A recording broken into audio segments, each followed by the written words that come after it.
recording on this computer. Welcome to the Ultimate 2020 Real Estate Agent. Big couple of nights we have planned for you. 3 nights, in fact, today, tomorrow, and Thursday. And I've just had someone buzz in. I heard the ding dong. I don't know what that means, but anyway. We've got some guests on. It's going to be big. This was supposed to be a tour that was going to go around the country, but of course this Corona madness happened. So we, of course, dropped the price because, as you know, the cost is only ever, whenever we do these tours, most of them, the cost barely and sometimes doesn't cover the hire of a room and the flying of our guests around the country and things like that. So given that I don't have to fly to you, we made this free. And really I did adjust the content as well in many ways, because we sort of had to give you not only what tactics we were going to talk about, but I had to give you kind of the what to do in the meantime version of those tactics, strategies, etc. We have needed to do some very significant pivoting given this Corona thing. I mean, we've never seen this in our lives, and it's certainly interesting times. So tonight will be a combination of, as will tomorrow, as will the next night. In fact, on Thursday night, we've possibly got the biggest secret that we've ever revealed to listing properties, to winning listings over your competitors, that I've ever seen. We will be discussing how Corona-friendly that tactic is, but boy, oh boy, prep yourself on Thursday night for possibly the biggest game changer when it comes to converting listings and winning them that I've ever seen. And maybe even in Corona times, but certainly you want to get yourself ready for that, so we can, be ready when the floodgates open and we all hit the ground running. We can kick butt using this new tactic that we'll be revealing, and that's on Thursday night. And Luke just said, keep out of my area, Glenn. Luke always says that. He says, I'm not allowed to market on Facebook. So I've got on my maps on Facebook for my own lead generation for the various services that I provide. I've got a circle around Luke's whole town, and I've had to exclude that town when I do ads to all of Australia, excluding Luke's town. I've shown him the ads. So, all right. And Trevor's joined us from Facebook Live. Welcome. He was on Facebook Live, and like I'm recommending to everyone on Facebook Live, jump on Zoom, because you won't be able to hear our guests on Facebook Live. So with my apologies. All right, so let's get sort of stuck into it, I suggest. I've got my chat open over there. I've got my attendees for when my guests arrive. Let's get stuck into it. I am recording for the replay, so if I say anything genius, you'll be able to see it and rewatch it and reheard it. You know, if ever there's a script that me or any of the guests give that you want to revisit, I am recording this as well. So let's get stuck into it, shall we? I will move my silly looking head off screen so you can see the slideshow of the 2020 agent. So the first thing I want to say, which is just kind of a coronavirus kind of thing. If you're watching this after this is all said and done, hopefully this becomes a distant memory at some stage in the not too distant future. But at the moment we're in a tunnel, not a cave. And I know there's a lot of agents that are treating it like it's a cave, meaning, you know, they're stopping prospecting, they're stopping generating leads, they're turning off their ads, and they're just sitting there as if they're a deer in headlights. And that's not the way to get through this, because then once we come out of this, it's like you're starting again and you're in a real opportunity to build some brand, if not lead generate. And I'm not even saying you can't lead generate, because one of the things we're going to talk about here tonight is running of ads. But know that, in my opinion, it's a bad idea to buckle down and pretend you're not in business anymore. In fact, I've upped. Now, I'm in just the same boat as you guys, right? I have clients that are worried and scared and wondering what to do, just like you. Only in my case, that's you guys. But there are some of my clients, and we had Felicity, who's on tonight, with my inner circle the other night, just last Thursday, so a couple of nights ago, and you should, I mean, if you haven't watched her story, go down on my page a bit later and watch how dominant she is being, even in amongst this craziness. So just remember, there is a light at the end of that tunnel, and I'm hoping you have a dance once we're out of it at that time. Know that we're going to be okay. So, Mark McGill is saying we're launching a new brand, so I have to run the ads. It's great timing as everyone has pulled back. That's a great point, Mark. If everyone else has stopped running ads, your ads are going to be cheaper. They're going to be cheaper for you to get your brand out there. So agree, Mr. McGill, absolutely. So we're going to be okay. Maybe a bit harder temporarily, maybe a lot harder temporarily, but we will get through this and we're going to be rocking. So just know that as we are awaiting the arrival of Matt Steinwede, I just want to start with the content, start with my training that is the same training that you would have been getting if you had paid to be here.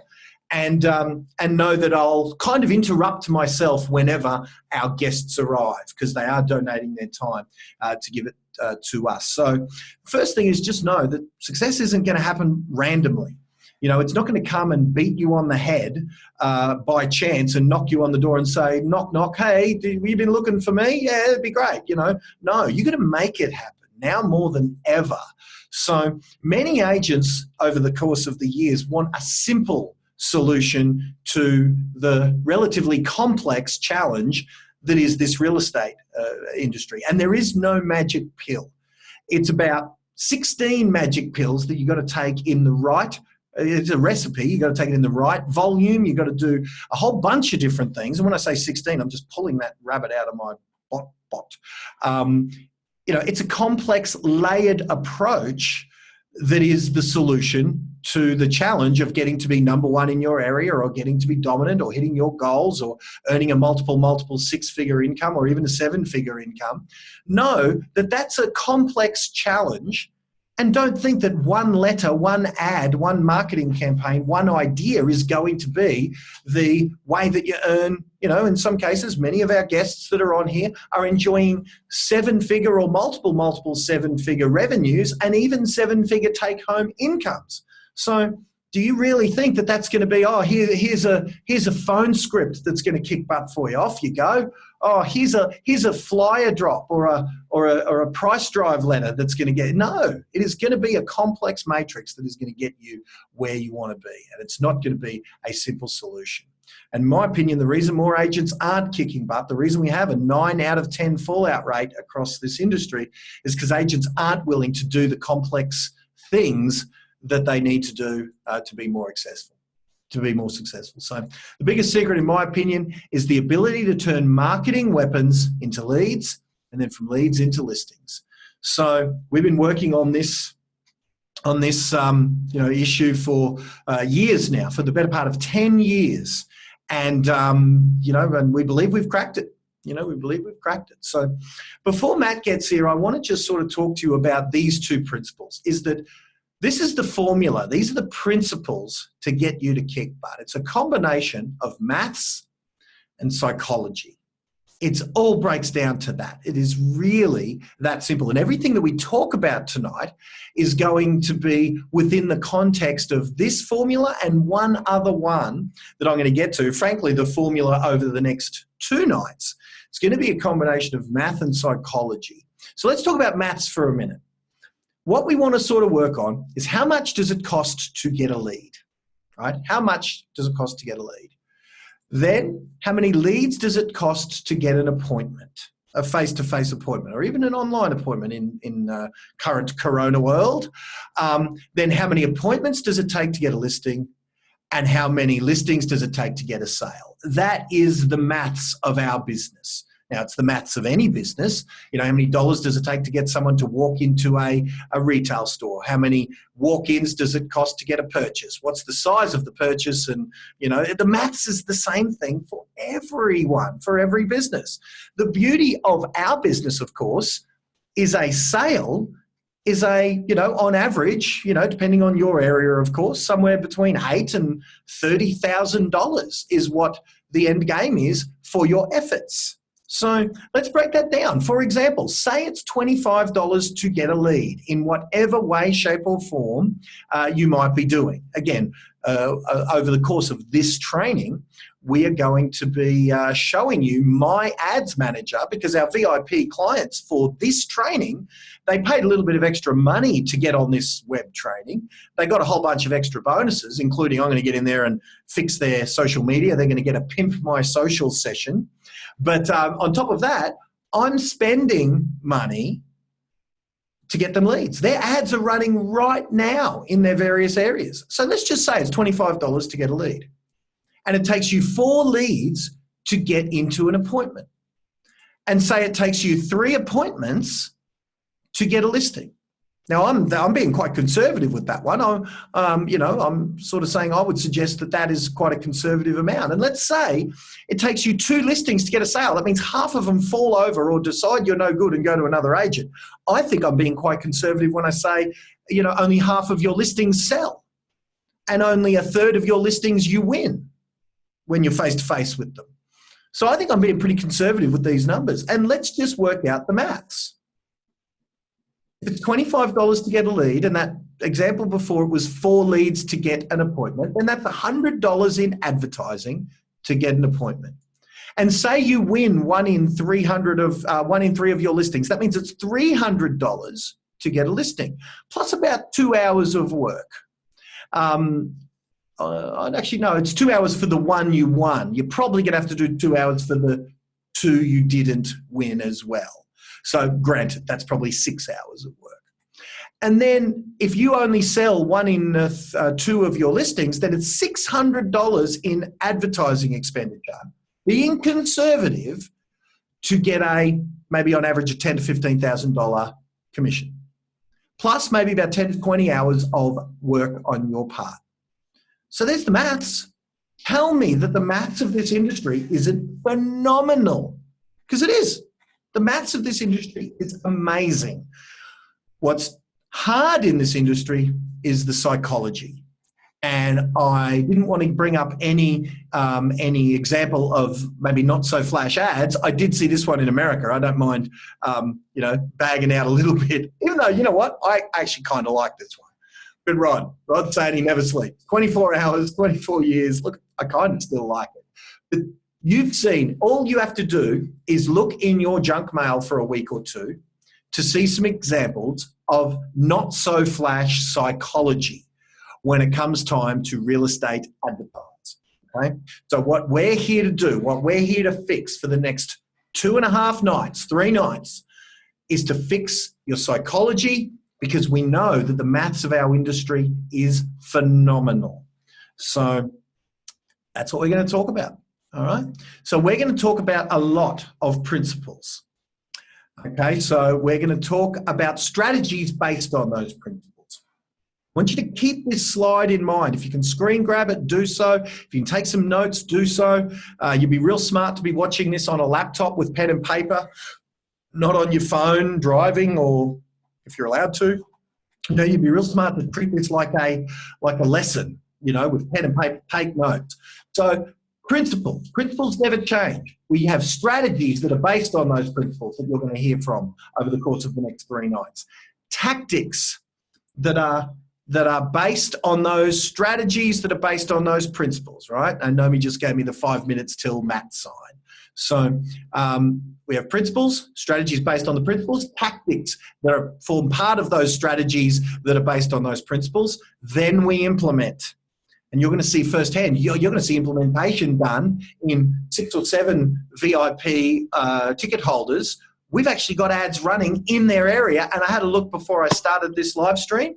They've already generated some leads. And I noticed for Ben, I did look at those leads. Yes, we've generated 2 leads for you, but one of them's you. So Ben himself, a VIP that's on this training, he responded to his own ad just to check up on me, I think. Well, Ben, we've already got 2 in your area. So one of them's a real human and one of them's you. So that's pretty cool. Then we're going to optimize those. So if some of the ads that we have running in the various areas around the country aren't working, tonight I'm going to optimize those so that tomorrow when we meet again at the same bat time, same bat channel, we'll see what the optimization did. Over the next 3 nights, you're going to see this entire matrix so to speak, implemented before your very eyes and tweaked. Then once we've perfected it, of course, we systemize it and outsource it. That's what I've been doing for the last year, is getting it systemized so that I can generate leads for my friends and clients, and which I'm doing so. We've got maybe, I don't even know the number, maybe 100 agents around the country that are, friends and clients, because I haven't opened it up to the public. But just friends of mine and clients and things like that I'm generating leads for them. And so it's going real, real well. Now, I notice that, and let me just stop my screen share for a moment. Actually, no, I spent all this time doing this slide, so I don't want to waste it. So let me show you what just occurred while I've been rambling on, that I think, and he's going to be embarrassed and cranky at me because he always gets mad at me when I make a big deal. Let me just go to here, and let me go to here. Did this work? Let's see. No, I don't think it did. I'll have to stop my slides. Oh, there we go. Well, there is my ads manager. So if I just updated this, as you can see, so far for the agent demo, we have 3 leads that have come in the various areas at $10 a lead. So it's going pretty well. We'll check in with that a little later, because I don't want to have an icon with us and have him sitting there listening to me ramble when we should be listening to this man right here. He has joined us, and he is the author of the book 31 Minutes, and it's a real movement that's happening. If you haven't followed Matt on Instagram, do so. Grab yourself a copy of that book. It is incredible, and certainly in these times more than ever, you want to be connecting with Matt's live streams and his podcasts, and certainly the Matt Steinwede podcast. Get onto it, because he's as good as we've got in this entire country, on the planet, etc. He's just the best there is. So, on that note, Mr. Steinwede, have you got a camera? Where are you? Ask to start video. There we go. I'm going to click that button, sir. And have we got some audio? There we go. Gnomes gave me the thumbs up. So where is he? Okay. Ask to start video. After that big rant. Have we got audio, Matt? I can hear a buzz. All right, Gnomes, should I leave it with you? I'm not hearing from Naomi or Matt. This is not good. All right, Gnomes, should I leave it with you to get Matt sorted? I didn't hear that. I think she said, yep. Okay, all right. I'll leave it with Gnomes to get Matt on and rocking. So we will go back to... Oh, there we go. I think I got him. Wait a minute. I heard some noise there. Was that you, Matt? I might have been here. Nah, I got him. There he is. Oh, that's not Matt. It's me. How you doing, man? That's going to be about a few minutes. Okay. Okay, good. Just working though. That was all. Okay. Well, it is. It's working good. Excellent. Do you want to just leave it on so he's on, and I'll just maybe. So they've muted it, but we'll leave on the cam. And Matt can push the unmute button. Cool, man. Thanks, bud. All right. So Matt will be joining us in just a moment. So very cool.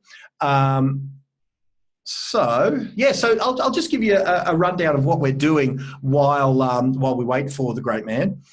So as you can see, we have some ads running in all of these various areas. And there we go. We've had another one just come in right now.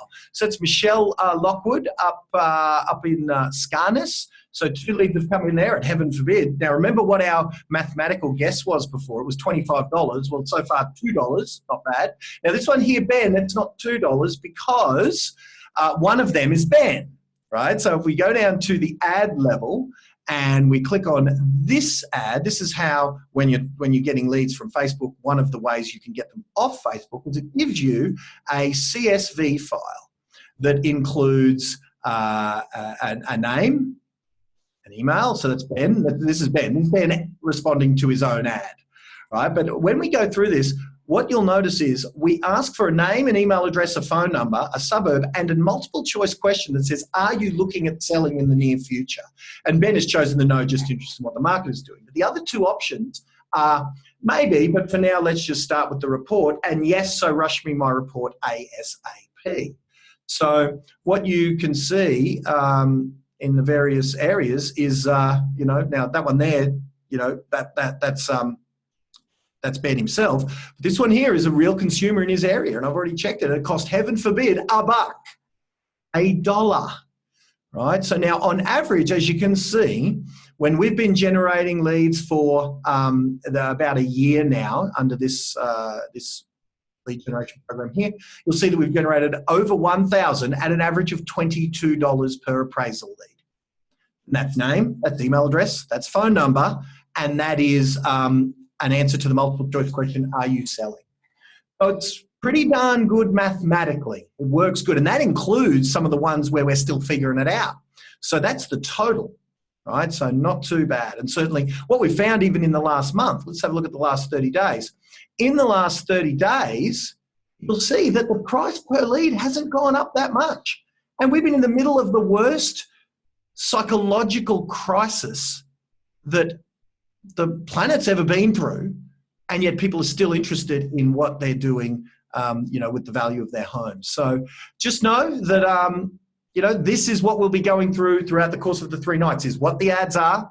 We're going to tweak them. We're going to fix them, because we've got to make sure that, and I will just turn that to today, because I've just turned these ads on this morning.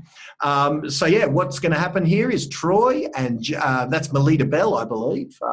So Jamie must be really of hers. We'll have to have a chat. But yeah, so that's Melita Bell in Toowoomba, the great Melita Bell. We're going to make sure that Margaret Fogarty up in Mackay, that this one here, we've got Summerfield Woonona down in New South Wales. We're going to make sure that all of these have appraisal leads that are coming in over the course of the next 3 nights. But a good start for Ben. We've gotten 1, because as you know, 1 is Ben himself. Ben, you cheeky bugger, you're ruining my maths. So we're going to double that, because it's $4 for that lead for Ben.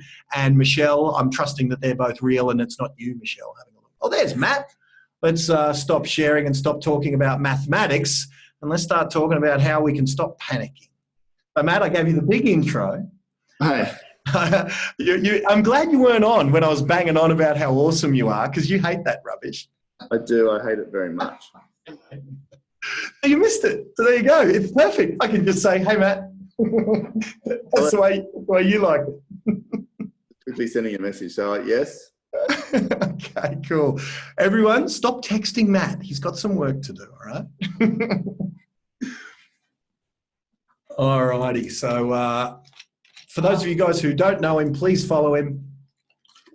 He's kind of my psychological shoulder to cry on when shit's too hard for me. I say, Matt, come on. How you doing, man? I'm excellent. Duck your head a little bit. We're cutting off those beautiful eyeballs of yours. The girls will be mad at me. Yeah. All right, man. How's mate? We've only spoken a couple of times since Corona craziness, but mate, how's the world? Like, what's your take for those of us who haven't sort of seen you? What's Planet Steinwede been like for the last couple of weeks? Oh, look, it's definitely been an adjustment. I think what it actually does is shines a bit of a light on how you were performing before. So, like, for instance, when times like this come, the tighter you are, it's like the more momentum you have. Like, so when you run stuff, okay, we do so much volume that we have like a plug that's out of the bath, and I reckon we would lose $1 million plus a year just from stuff that we don't follow up, we can't follow up, we don't pay attention to. So it sort of, I actually really like these times because it's a cleansing process. It makes you sharper, it makes you think, it makes you survive, it makes you, it actually is what running as, you know, I get really overhearing about, oh, this guy, he's 23 years old and he's written $2 million. Awesome, fantastic. He's the next big thing, yeah. Been in it 6 months and they've done 10 million in fees. Like, well, great, awesome. Go find someone who's been through 3 economic changes and still doing it 35 years or 40 years later. I'll sit in front of them all day. I'm not saying the other people don't have much to offer. Of course they do. I like to know what all people do. But these are the times that filter things out. Like the people who survive this. I had a great text today from somebody who's just been in the industry 3 months, and they said, Matt, what do I need to do? And he says, when I get through this, I'm going to learn heaps, and it's going to set me up for a successful career. I love that, you know, because he's like, his mind is when I get through this. And the people who leave, they might need to leave because they're just not making money. I get that. But if you're a real estate agent, a career real estate agent, you're going to find a way through this. Like there are people doing well right now. And you know, like, that's why I've jumped on here. I'll share with you what we're doing. So we exchanged this month, we exchanged 17 properties. We usually do 20 to 25. Mm-hmm. So it's a little bit less, but to me, I'm like, I can stay steady there, I reckon. So if the whole thing shuts down, and I'm just being really transparent with you, as I always am, it's like, so our business model now, Trev and I, and Jordan and Nick, it's like, so there's Trev and I list and sell, and there's Jordan and Nick are 2 buyer agents. I think Jordan jumped on here for a minute. And we said, if we list and sell 10 properties per month for the next 3 months, that's fine. So we've set the benchmark somewhere where we can still reach, because you've got to remember, you deal with 10 people, 8 of them are probably not going to buy right now. Mm-hmm. So right before, Naomi was texting me saying 5 minutes to get on, and I'm trying to talk to buyers and whatever. People I've been dealing with for a solid few months now, ready to buy, really wealthy, don't need to sell. They even said to me, look, we're just going to sit it out and see what happens. Mm. Mm-hmm. So there's no delusion around, oh, Matt's got this, you know, thing going on where it doesn't affect him. Of course it does. But I've sort of created a model now where, okay, this is what we need to survive. We'll survive, then thrive. And that's sort of a bit my mantra at the moment. Let's survive, then thrive. So what's that going to take? Less takeout for the moment. We have plenty of money. Like, it's not the point. It's probably moving with the energy of the moment. So the energy of the moment is be sensible around what you do. You know me really well. I'm not a flashy guy. I don't wear watches. You know why? Because times like this, it's like I have one car. Well, I got divorced recently, so I rent this place where we are. It's a nice unit, very affordable for me. The 2 boys live with me permanently. They don't go to private school, they go to public school. I don't really buy a lot of things. I do what I need to do. I can ride this time through. So when I get on videos and say, don't use Afterpay, don't do this, don't do that, it's for times like this. There's a mental freeness around, you know, I don't need the biggest house in the world. So people think, oh, he's rich. I can go buy a big house, but I don't. Because it's like, I like waking up and saying to myself, like, I'm in a good spot. So I think there's a lot of preparation that needs to happen, whether it's this, whether it's a massive property crash in another 10 years, whether Iran drops a bomb on America. I don't know. Like, I don't know. We've just been through bushfires where everyone thought the world was going to end. And before that, I've worked my way through the GFC, which went for 8 years. And then before that, September 11. So I think there's a lot more preparation that needs to happen when the good times are here. That actually gives you peace of mind, or relative peace of mind. You still got to work it out. So now I go, okay, what do I need to actually just survive? And then we'll thrive when it bounces. Have any of your guys, mate, I suppose, not been as Matt ready as you are? Because, mate, you are the epitome of someone who can have the world falling apart around you and stay level and stay you. How have any of the guys, you know, kind of that you've been associated with, whether that's other salespeople in your company, in your direct team, needed a boost. And what could we say to anyone, maybe because there's a couple hundred people on here tonight, perhaps someone like that is in that space where they're going, oh, it all sounds well and good, Matt, but how the hell do I get my brain to stop looping and freaking out when the world around me seems to be? Shouldn't I be panicking as well? Have you had any of that you could share? Yeah, for sure. Like there's, and I don't want to waffle on about, I've got this thing right. And please don't think I'm even on here. You ring me today and said, can you get on a webinar? I said, yes. I didn't even know what it's about, whatever. You call me on there. But it's like, I've had a mixture of people. So let's say we've got not quite a couple of hundred people in our business, but thereabouts. Mm-hmm. We've had to put about 30 odd off. Mm-hmm. So new people and whatever, just so we can streamline the business. That's Jamie's thing. I have nothing to do with it. So that actually unsettled a lot of people. Mm-hmm. So it made people feel unsteady. So you've got some people who are tracking this Coronis like it's Santa Claus riding from the North Pole, and they're tracking it like kids do. Oh, that's where he is right now. I wouldn't have a clue.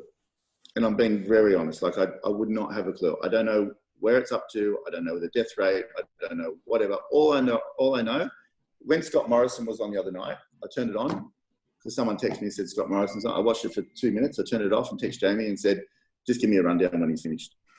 But Jamie rings me straight after, said, mate, we've got to work from home, 2 people at an appointment, this. And I'm like, cool, done. So I do that. But, funny enough, living this way, I sort of live this way anyway. Like, I don't use, I don't use hand sanitizer now because I don't touch anyone. Mm-hmm. I use hand sanitizer, I have about 10 bottles with me usually because people keep shaking my hand before. I actually like it. I don't mind it. You like this? It's something that I've done forever, like pumping people's fists. But I think it's like I see it as a cleansing process. And I can tell you, every single person that's been absorbed in watching the news, absorbed in this, and got their mind on every other thing to do with Coronas and not real estate, that actually got so rattled they're not performing. Yep. They might be informed, but I'm emotionally steady. Yeah, I'm envious because I haven't been glued to it, but I've been very aware of what's going on because I suppose I'm made aware by people and social media. You know what? It's bloody social media.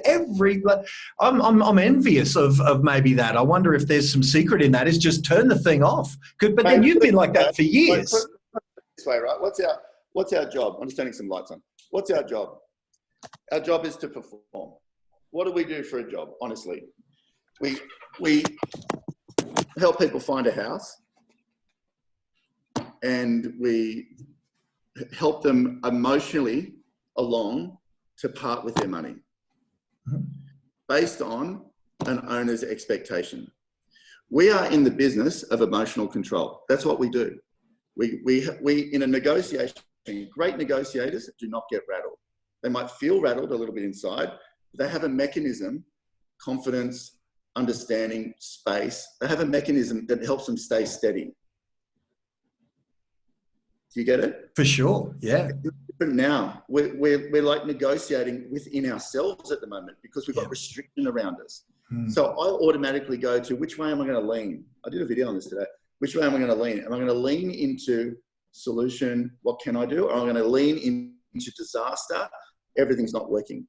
So let's say you sold no properties for a month, 0, nothing. What I would say to myself is, it's like you got to live, but you know, before I got divorced, I had enough food to live for 6 months.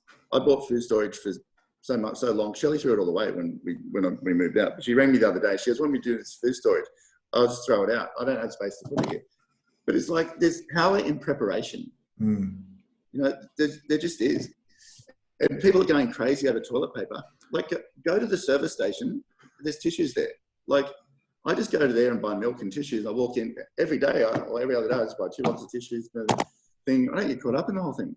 It's like, and if there's no tissue, no toilet paper, stop reporting on it. Wash your bum in the shower if you need to. Like, there's a solution for everything. So at the moment, people are really reserved. So we first have to be steady. We have to understand why they're uncertain. And are they uncertain enough that's going to stop them buying? If they are, they're not for me right now. If they're not, they might need a little bit of a hand to find them the perfect place, because they might need to move. They're still going to be a little bit uncertain, like a little bit unsteady. But my job is to love them so much that they almost get enthused in the process. So I had 4 appointments today, all high quality ones. Not one of them is not going to buy. Not one of them. I probably got 20 other calls from buyers. Not one of them I'll probably deal with. These 4, that's where I was right now, are right on my radar. I'm going to go out and find properties for them tomorrow. So if you got one lead, and you can't tell me in any marketplace there's not one new hot buyer every day, you got to be in contact with them. So when you're in the zone, things come. You're probably going to get in contact with one or more, and you've got to make that your world right now. Forget prospecting for new business. Forget any of that stuff. Go and look for stuff off market. But once you've got a buyer who has a reason to sell, and the thing that taught me the most is the GFC. So the GFC came, and literally our area just stopped. No houses were selling, 0. Everyone went, shoo. I was like, wow, what are we going to do? But then what I learned from that was, in any market, there's people that have a greater reason, a greater motivation to buy or sell, regardless of the circumstance. Our market was falling at a rate of knots. Like, it was, the prices were just like, 1 week it'll be this and next week it'll be that. Super hard market to work in, way harder than now. Now it's like Disneyland. But back then it was like, whoa. But you know, in that market, there might have only been 5 at any one time, but there were like 5 people who had to actually buy a house, pregnant, kids to move to a school, whatever, like all of this stuff. I became a heat-seeking missile for those people. Yeah, your job was to find those 5. If there were 5, your job's to be driving them around. And I had to change my whole formula. And the interesting thing is, once we worked it out, we didn't just survive, we thrived. We grew our business 4 times as big in the worst economic climate ever. Wow. Because we worked it out. And we trained all our guys around it. This is what we became. And it's like, you've got to look for where that energy stream is. There's an energy stream in any marketplace. And when it's going crazy up, I don't even like that market. It's like terrible. Every agent's amazing, and every agent's like selling everything and whatever, and everyone's doing it for nothing, and everyone's getting, I don't even like it. Give me this market any day. Wow. How was, what tweaks have you made? Because since the GFC, say 08, 09, we probably had another little dodgy area, well, up in Queensland we did in 2012, but it was about that time, not many years after, that you kind of, the words we sort of used on the phone one morning was McDonald'sized your system. Have there been any tweaks you've made to your system? Or like you mentioned, you're not prospecting for new business whatsoever. So has that just been sort of turned down while other things have been turned up? Is that kind of how you've done it? Yeah, it's like, sorry, I just got to quickly get this. Sorry, I've got to tell someone where to go. Sorry. Where's the specs, mate? Come on, look at those eyeballs.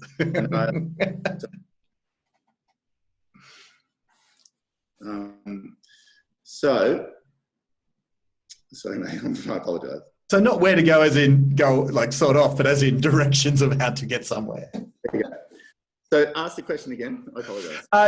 What, since the GFC, when you got through all of that, you know, a couple of years after that, we talked about you McDonald'sizing your system. And what pivots have you made with that system that have been kind of necessitated by this? Have just something, like you mentioned, you're not listing, you're not proactively hardcore prospecting for new business. You've dialed that back a little bit. What tweaks have you made? Well, no tweaks. Like, it's sort of how I operate. A little bit of a tweak. Like, I've just gone from prospect, because I'm a prospecting machine usually. Now I do none of that. What's the point? So, like, you don't need to talk to somebody. So you only got this many hours in the day. So how you spend those hours will determine the outcome, either short term or long term. So what's the point of talking to someone who's going to sell in 8 months' time or 5 years' time? You want to talk to only people that want to do business today. So that's the main tweak that I've made. But also the way that I set my business up as well from a long time ago is I like a holding tank of stock. So I've got a holding tank of stock with about 40 or 50 listings in it. This is the way I like to operate. I list 20 a month and sell 20 a month. That's sort of minimum-ish in a normal time.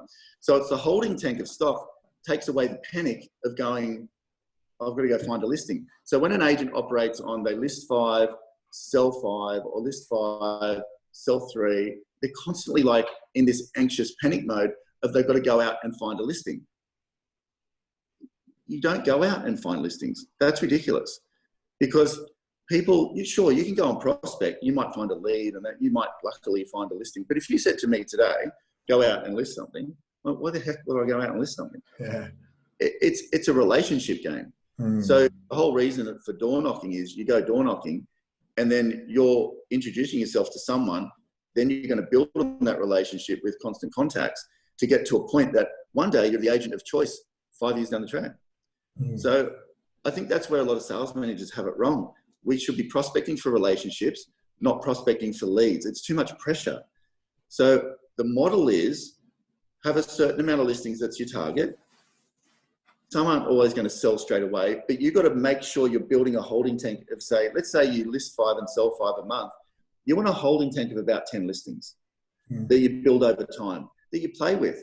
Some take a year to sell, some take 8 months to sell, some you give more focus to that. You do that, you'll safeguard yourself against blips like this. For sure. And now before I let you get out of here, mate, because I know that how busy you are and stuff, but tell us about this 31 movement. For those who haven't seen it, haven't read the book, you gotta. So go to mattsteinwede.com and get the book. But tell us about 31 and where that came from, what it is, and what it's sort of turned into. Well, I think now more than ever, and emotional steadiness really comes, I think, from feeling good. So like today, for instance, complacency. I went to a listing a year ago, and the guy wanted 5 million. It wasn't worth anything like 5 million. And I just wasn't interested in it. And then another agent listed it, worked him down and sold it for 3.8 today, year and something later. And I'm like, oh, and I can't stand the agent either. It's like, I'm like, oh my goodness. But, you can't, this market's full of disappointment in general, not just that, but in general, people are just not going to go ahead with sales and all of this. So I think my values now are health, kids, career, and then wealth under that. They're my values. So everything I do is based on that. So health is number 1. So when you feel like literally firing on all cylinders, amazing, getting fitter, better, faster, stronger, your emotional intelligence increases because you feel good. But when you drink every night, you're waking up half lethargic, shuffling out of bed, trying to work with people, can't really be present, not feeling your best, your emotional intelligence will be really low. You'll actually live in a state of anxiousness, worry, depressed, and all this sort of stuff. You want to vibrate at a higher frequency. So it's almost like a bounce and then you go. And I think at the moment that's more important than ever. So 31 minutes in the gym for me every day is non-negotiable. Whether it's in the morning, I go twice usually, but working on my body and things like that now is more important than anything because it's I want longevity. I want to, a guy said to me the other day, he goes, you look fit. And I'm like, I go to the gym and stuff. He goes, yeah, but it's a bit like your brand. Your brand is that. So I like that. It's when he said that, I was like, yeah, it sort of is. When I go to somebody's home, I like them to sort of go, well, this guy sort of takes care of himself. He should take care of me. That's sort of, whether they think that or not. I like that sort of extension of brand. Yeah. So yeah. In 31 minutes going for a walk. A lot of mums do it and have contacted me that around they just lost themselves in, taking care of kids for a certain amount of years. And they lost themselves in taking care of themselves. So they started 31 movements and, they feel great. They've sort of got a little bit of a window where they go to their partners or whoever, take the kids, I'm out of here for 31 minutes. And, that self-improvement thing. And I think the better you get inside, the better the world gets as well. Definitely. Have you found there's something more than just, certainly your fitness regime is certainly where that's been the epicenter of it. Because I follow you on Instagram, of course, and I see so many other people with the hashtag 31 done and 31 movement and all of that stuff. So it's certainly developed a real life. And I've seen some amazing people, that were maybe a little larger, dropping weight, and it's kind of been incredible. Outside of fitness, though, do you think there's some magic in those dedicated times, whether it's sitting down? Yeah. Tell us about that in other ways. It's time chunking. So, my whole career has been time chunking. I'm a little bit I don't know, autistic, I guess you'd say. I don't know. It's like if I have something that I know that needs to be done, I just do it like that all the time. So whether it's eating right or whether it's prospecting, whatever, if you just prospected for 31 minutes a day and own that space, because sitting there and making 100 calls is not enjoyable. It's like mind-numbingly yuck. So that's the old real estate thing. But if you did 31 minutes, whatever connects you get within that time, whether it be door knocking or cold calling, you'll actually get some serious momentum from that. And even with, whether it be bike riding with your kids or going for a walk or whatever, just owning that little, you only need 3 in the day of things that you want to do based on your values, you actually feel full. So you feel like you almost fill the tank so you can get into the next day, and you feel a little bit like, and I guess a lot of this has come from, I worked really hard for like 20 years and I worked through those burnouts and I just didn't like it. Even though you're number one at this and number one at that, I was really over it. And people are like, oh, you're doing so well. And I was like, yeah, I'm like dying inside, to be honest with you. Like, that's how I was feeling. But I just wasn't like, I think there's a bit of power in space. And with real estate, it's relentless. Like, it's non-stop. So and the world still goes. I used to be scared, not like, oh, I had to be at the office, or I had to be doing this because things wouldn't work. It's rubbish. Like, it actually works better when your tanks are full. Mm-hmm. So I restructured my whole life, and it's going really good. Yeah, well, mate, I've seen it not only in yours but in so many other people's. It's wonderful to see. Actually, you know what? From a branding perspective, there's kind of a. Oh, it helps hair grow back. Sorry, man. It doesn't. It helps hair grow back. It's gone a long time, man. I got better things to do with my hormones, than grow hair. Hey, this is a selfish question. From a branding perspective, because I know you've been playing towards 31 for years now. There was a corporate athlete kind of slogan that you're playing with at that point. There's been a few things around it. What do you think the difference from a branding perspective is of 31 versus all the other incarnations of health, fitness, and things like that? Because there seems to be a magic about it. It's just doable.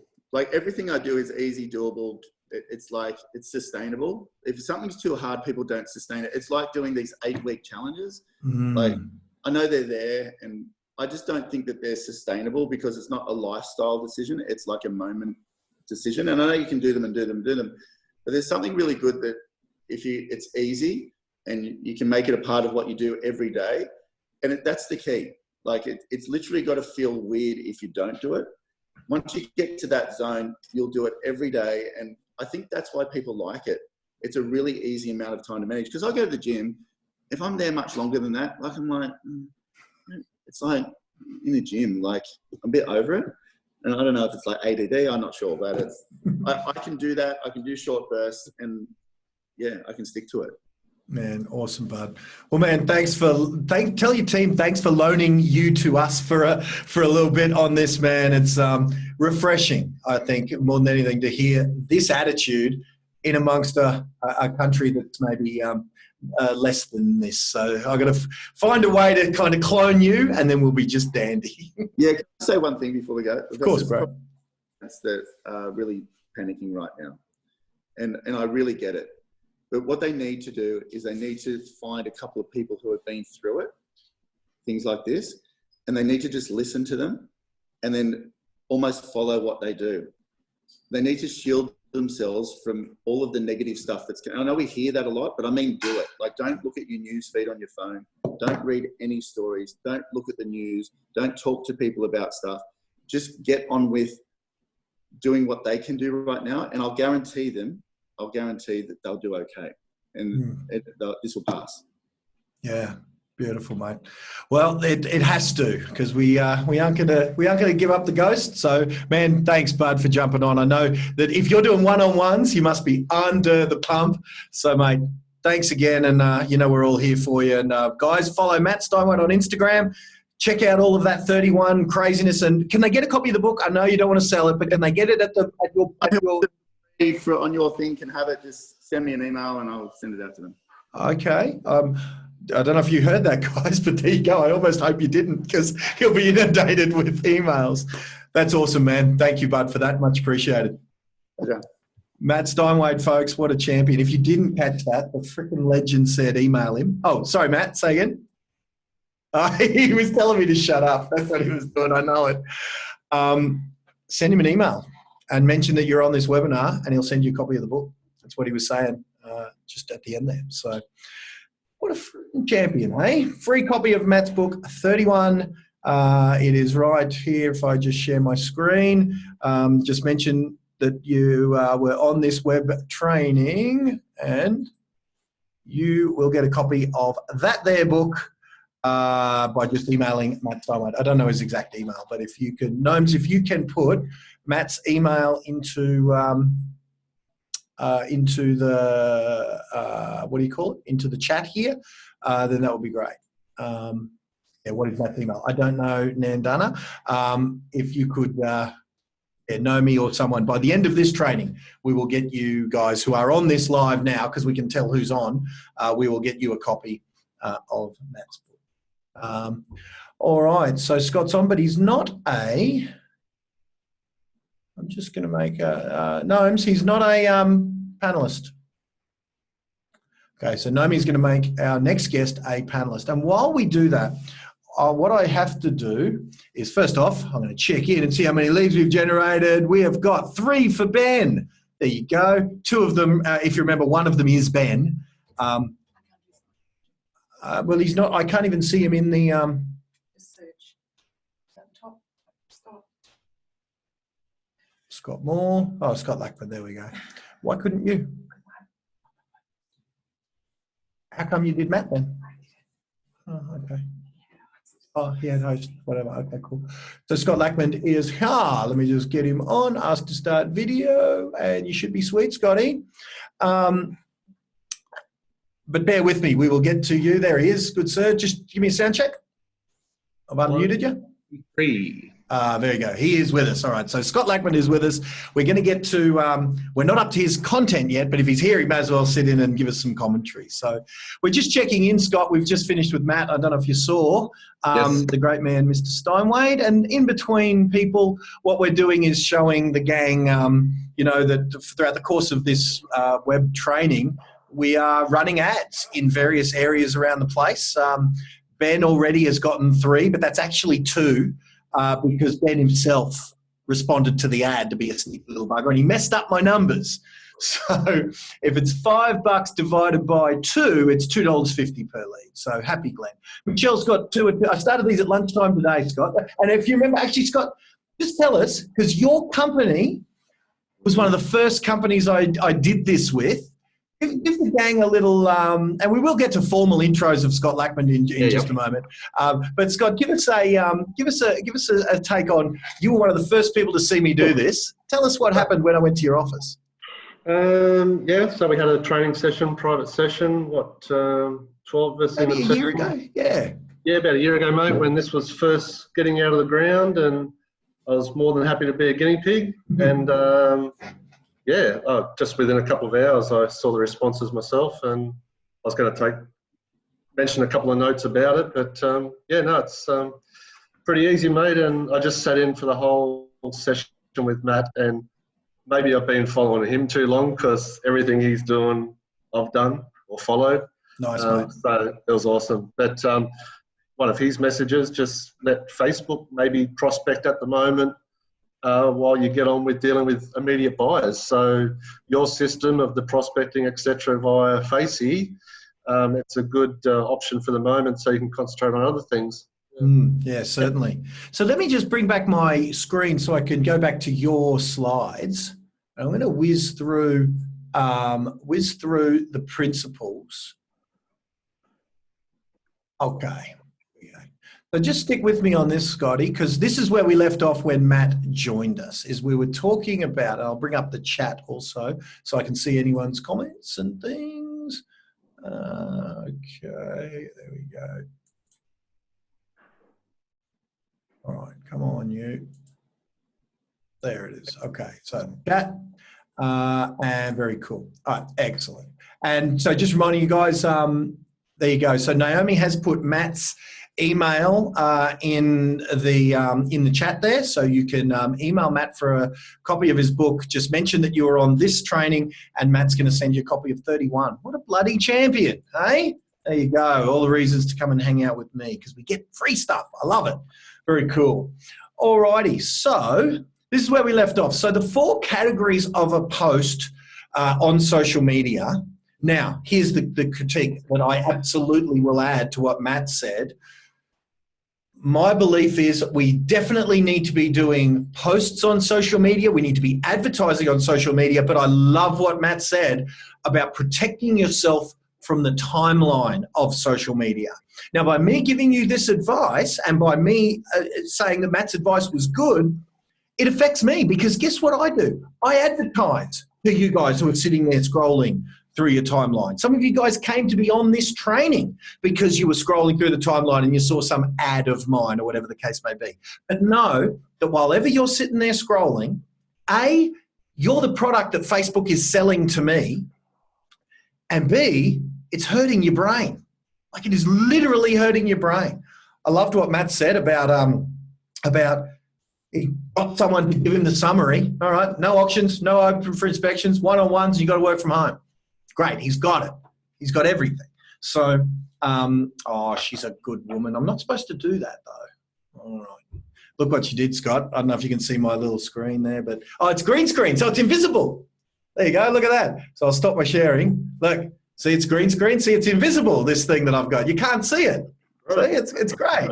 You can't see what I need to get one of those cameras, mate. It's bright lights. In front of you.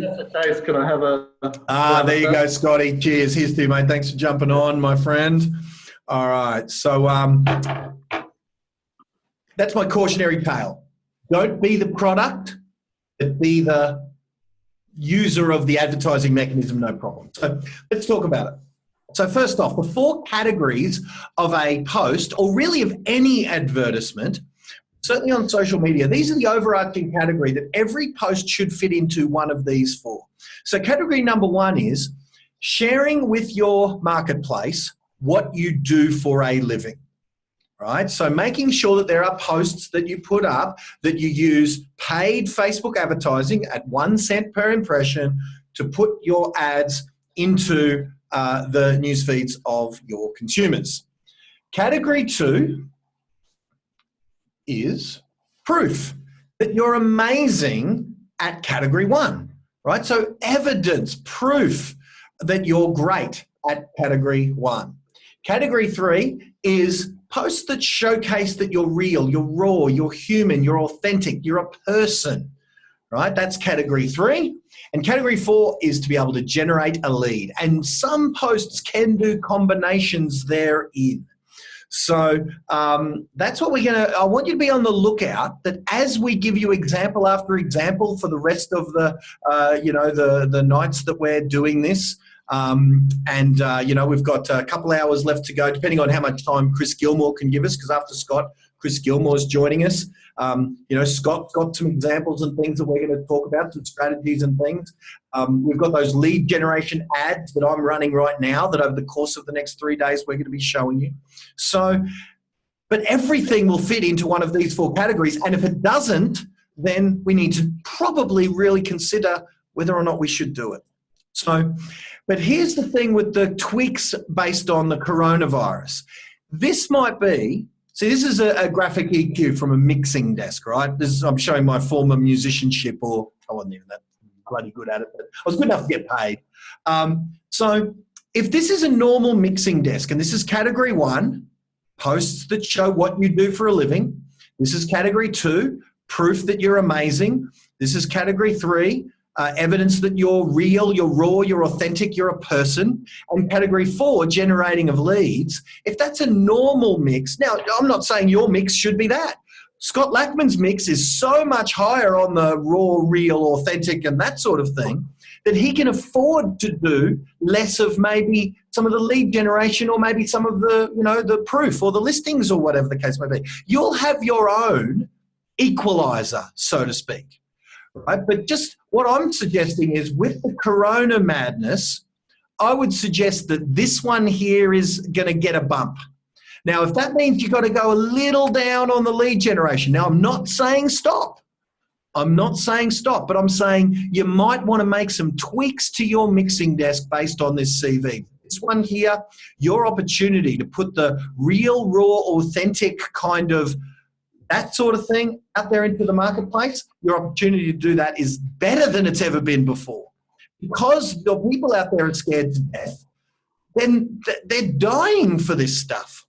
And if you combine what we're going to talk about with Scott, which is category 3, if you combine that with what Matt said about only doing your actual business, listing, selling, buying, and all of that stuff with people who are needing to list, sell, and all of that sort of thing, then you're going to be in pretty bloody good shape. So that's kind of the categories. Now, we've got what do you do for a living? So we're going to talk about listing posts in the coming days. You know, so category 1, what do you do for a living, is listing, right? That's to tell people what you do for a living. So we're going to talk about those. We're going to break them down. Proof. Category 2 is, you know, different things like this. Now, this would be a combination, I think, of category 2 and 3, because these people look so genuine and real. It's proof, but it's also real. This is another version of proof that you're awesome at what it is you do. Now, before we go any further, I just want to show you this one video that is one of my favorite examples of proof, but I just stopped that so I can share the computer sound. All right, so this one here, this is what we call a video sold flyer. We're going to talk about that over the coming days. But this is what they look like. So it's a video of you and then a testimonial showing that you're great at what you do. I want to show you, this is a lady called Jo Riley. I want to show you my favorite video sold flyer. Tony. And here's Jo. So imagine that this is how it kind of rolls, and have a listen to this. See if you can hear the sound. I hope you can. Tony and Denise Allen, what a lovely couple. When I first met them, they were at the end of their tether with the agent that they had, you know, getting nowhere, been 6 months on the market with them, and then they'd changed agents to someone else and they weren't getting anywhere, no offers were coming through. So anyway, I offered my services, but at this stage, Tony and Denise are a bit over it. That's coming through the speakers. Scott, could you hear that? Yeah, not too bad, mate. A little bit muffled. Yeah, it was a little bit muffled because it's coming through the speakers, not through the Zoom. So I might fix that for tomorrow, but it's a great proof example. I will showcase that example tomorrow. But we're here with Scott to talk about the real, human, the authentic, right? So we're going to go in depth in category 3 because Scott has made that like an art form. He's magnificently done category 3. I saw Bianca did this one. This is an example of category 3, saying, hey, do you need anything? If anyone needs anything, I got some stuff, right? The great example. But Scott, no one epitomizes it more than you. And so, you know, we're going to talk about that right now with Scott. And then, of course, the lead generation. This is what we're going to go through throughout the rest of these 2 nights. We're going to show you the ads we've been running. Some of them are video-based. Some of them are graphical-based. There's all different sorts. And, of course, this is one of those. So we're going to go through all of that. And as we showed you before, with our ads that they're currently going now, we've got 2 for Ben, because one of them is Ben himself, 2 for Michelle, and 2 for Margaret Fogarty. So it's going great, and I trust... okay, so Chris is on in 20 minutes. That's all he can do? Okay, cool. So I just got word that Chris Gilmour will be jumping in the middle of... And if you can handle him and get him on, can you do that? Yep, beautiful. Chris will be jumping on in the middle of Scott's chat, so because he's only got 20 minutes that he can jump on. Okay, so Scott, we'll break up your session into 2. So let's chat, my man. So if this is, now am I still sharing? I am. So Scott, if this is kind of how you roll, you know, with different, you know, things, well, first off, we're going to get into a bunch of different examples, and I'm going to try and keep up with you by you telling me where to go online on the internet and what to see. But give us your take on, was I right in saying you've gone further in on category 3 and that has kind of been a crutch that you don't have to go as hardcore on maybe some of the other categories? Yeah, definitely, mate. Yeah, I'm Scotty from Caboolture. That's my tagline. And hi to some friends around the nation that you've got on tonight. Jarrod, I saw earlier, so g'day, Jarrod. But, mate, yeah, just being real, being authentic. tomorrow we celebrate 26 years in business under unusual circumstances. So yeah, we've stood the test of time, but from day one, we've been involved in our community. We give back. We are generous. We like to see people around us succeed, and whether that's our team or our neighbour or whoever, our families, yeah, we just see the positive, and giving back to the community. It's just created so many relationships, Glenn, and I could talk all night, mate.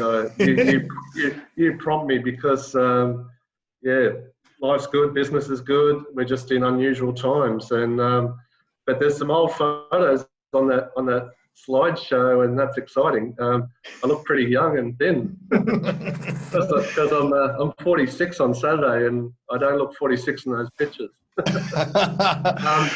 So yeah. Well, mate, how did this start? How did 4510 TV start? Let's go to that website. So yeah, 6 years ago, almost to the date, videos were the thing to do with real estate and property, and Chris Gilmour, you know, he led the way. He was the pioneer with the property videos, but we took it one step further and thought, let's take the video camera out into the community and talk to the shop owner, talk to the butcher, talk to the accountant, talk to the bank manager, talk to the charity, talk to the cancer group, talk to whoever in our community, and get some good news happening and circulating as a resource for our region, because I sort of got sick of opening the newspaper and reading other stuff, mate. And through those connections, over 4 million visitors now to the site. You know, YouTube's getting attraction, but I just know that we have helped so many businesses and families and charities through this platform that it goes beyond real estate, that's for sure.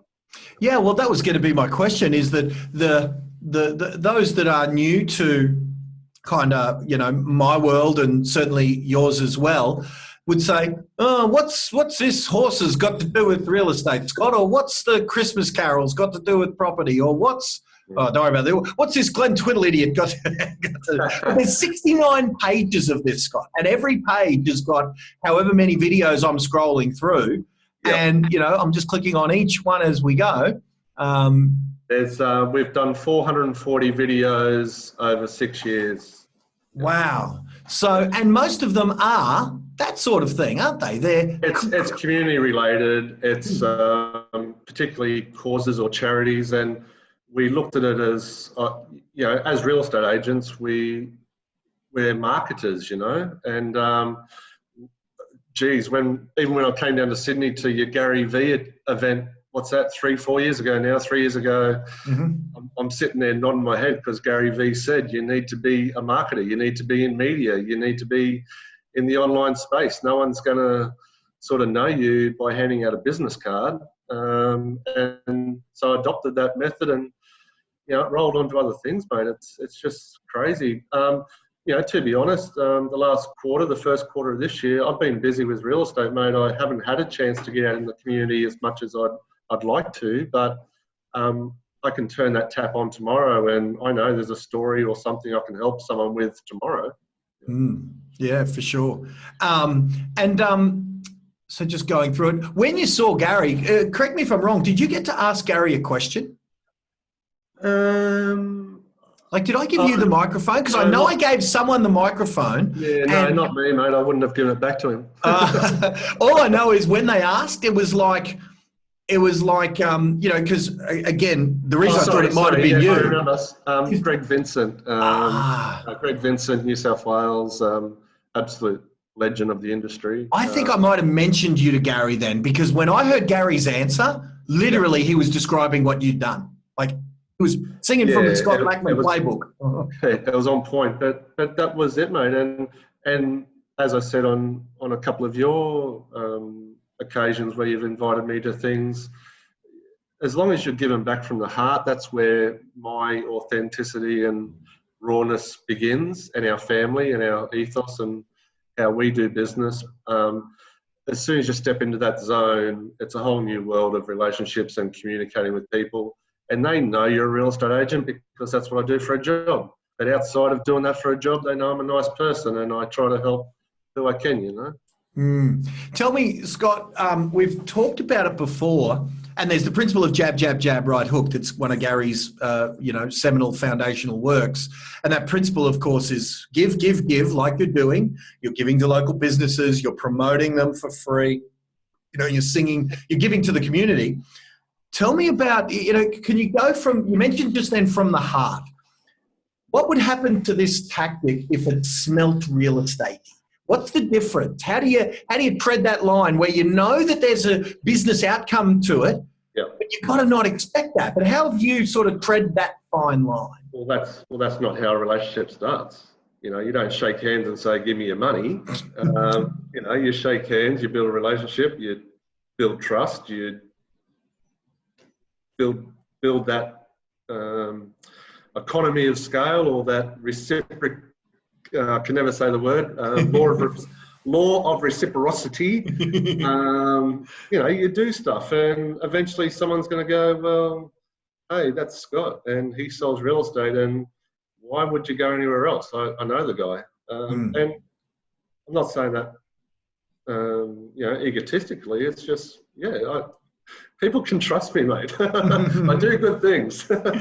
What's been your favourite one? Because we got Chris on in about 7 minutes, but what's been your favourite one? What's been your number one that you either holds a special place in your heart or did the most as far as it blew up? Tough one, because I had early on in the stage of doing 450 TV, I covered a charity, and it was an event to raise some money for a young lady that was dealing with leukemia, and the young lady was only 6 years old, and Mackenzie, and I don't mind saying it publicly, and so a few of us just put the call out through Leukemia Foundation, through a bit of promotion, etc. We hosted a music for Mackenzie at the RSL Club. Everyone donated stuff. We raised money. We had a great party. Mackenzie couldn't be there because of her immune system, etc. She had to stay at home, but she watched it. I don't know if we even had FaceTime 6 years ago. I think we did. But anyway, she watched it, and we raised money. We had fun, and I was one of the main coordinators of bringing it all together, and it was a success. And we had a good night for our community, helping a young lady suffering from a killer disease. And a few weeks after that event, she passed, mate. So that was probably my favourite, that I made a difference. I did something. And probably the other one is, something that blew up was just a topic of interest. We've had an old quarry out of Caboolture. There was the old Uni water quarry. Used to be 7 stories deep, and now it's full of water. So it's a beautiful swimming spot, and all the vandals and all the kids and everyone goes there. It's Moodaloo Quarry. People go swimming there, even though they jump through the fence and cut the wire. But I thought, well, that's 10 acres of space. I approached Uni Water and said, how about you give me a 10-year lease for free, and I'll create a men's shed, and we'll use the land, we'll whippersnipper it, we'll build a shed, and we'll fix the fence, and we'll put some more barbed wire, and we'll put a big sign saying MAD, because Moodaloo and District's Men's Shed, MAD for short. So we made MAD Men's Shed at Moodaloo, and we now have a 10-year free lease on the quarry, and things are good, and it's helping other men. And I put that on the internet or on Facebook, and oh my God, it went off, mate. It had 100,000 views with no boost, It was awesome. Wow. But it was a topic of interest in the community, and I felt like I had a hand in setting it up, Wow, man. Real cool. I tell you, I can't even remember what movie it was. It might have been City Slickers. Goes back a long time, maybe 20 years. When you were telling the story about Mackenzie there, when you're sitting there about what was your favourite promotion, how you, and I think in the movie it said, what was your best day ever? And he talks about this worst day ever was something like, best day ever was the day something really interesting happened about, whatever. But the worst day ever, and he just said, same day. It's almost like that promotion must have been the best and the worst. And I don't mind sharing that as an example, because it's true, mate. You don't get much more raw than that, Glenn. Yeah, for sure, It was something I was involved in, and we helped our community. But from there, other stories, other helps, it all rolls. It's a platform that, if you backtrack through a few of your training sessions, we could explore the whole community engagement for days. But it all starts with just being human first, real estate agent second, being humble and being available for others. And people keep saying, how does that turn into real estate? Well, I got a list full of results, mate, and isn't it refreshing? We haven't talked about Covoid for about 20 minutes now. Good. No, I'm done with that. Although I did want Matt's take on that, because he's such a bloody island in the sea of insanity, you know? No, I just listening to him. Like, some people are rattled, mate. They're just not performing. They've like frozen. Yes. And I don't want to come across that we're taking advantage of any situations. We're just running our business effectively, efficiently. We're taking measures. We're doing everything. My first update to our team and our clients was on the 16th of March, 2 weeks ago. Mm-hmm. I got an email yesterday from a real estate agent putting in their policy today, like, catch up, guys, you know, like, you've got to be efficient. You've got to be, even though it's rattled, who knows how to deal with it? But every day we've got to keep plodding on and make changes, efficiencies, and my goodness, mate, I'm excited about when we come over this hill. We're just going to keep running, you know. Yeah, well, you'll have the momentum. That's what I've been talking about on a lot of these streams, is that those ones that are shutting up shop for God knows how long, well, even if they're still in the game at the end of this, they got to start ramping it up, whereas you guys have already, you didn't stop, you know. I got too many cliches. I've been following you for 10 years. But, you know, the old plant the seed today, pick the flower in 60 days' time. Yeah, like, for sure. That doesn't stop. That's an everyday thing. And if you're not doing it every day, well, but even more so in today's market, to me, that metaphor is even more true, because the soil out there with that environment of fear and panic, and because the consumers are scareder than us. So if we can be the rock to them, just like Matt was to us, how is that? Look, in the chat here, because some of the chat goes to everyone, some of it just goes to the panelists, right? Everyone, probably 100 people said thank you to Matt for offering to give a copy of his book to them. How is that positioned Matt by being that rock in this time for the future? Endeared him to every single person on this web training. So I think calm is contagious, mate. I know particularly my sister Karen George. She's stellar in times like this when we're unsure. You know, we've got a rent roll of 1,000+, and a team of 25 employees. It's we're not a small business anymore, but my sister's stellar in times like this. She stays calm, she stays focused. Every day there's a new strategy, a new system to combat what the news was last night. Facebook updates, our website's even got a hardship application link on it overnight. You know, like, we're on top of it. We're doing all those efficiencies and responding every day to what we need to as a business. But I think calm is contagious, mate. If we can be leaders in our business, and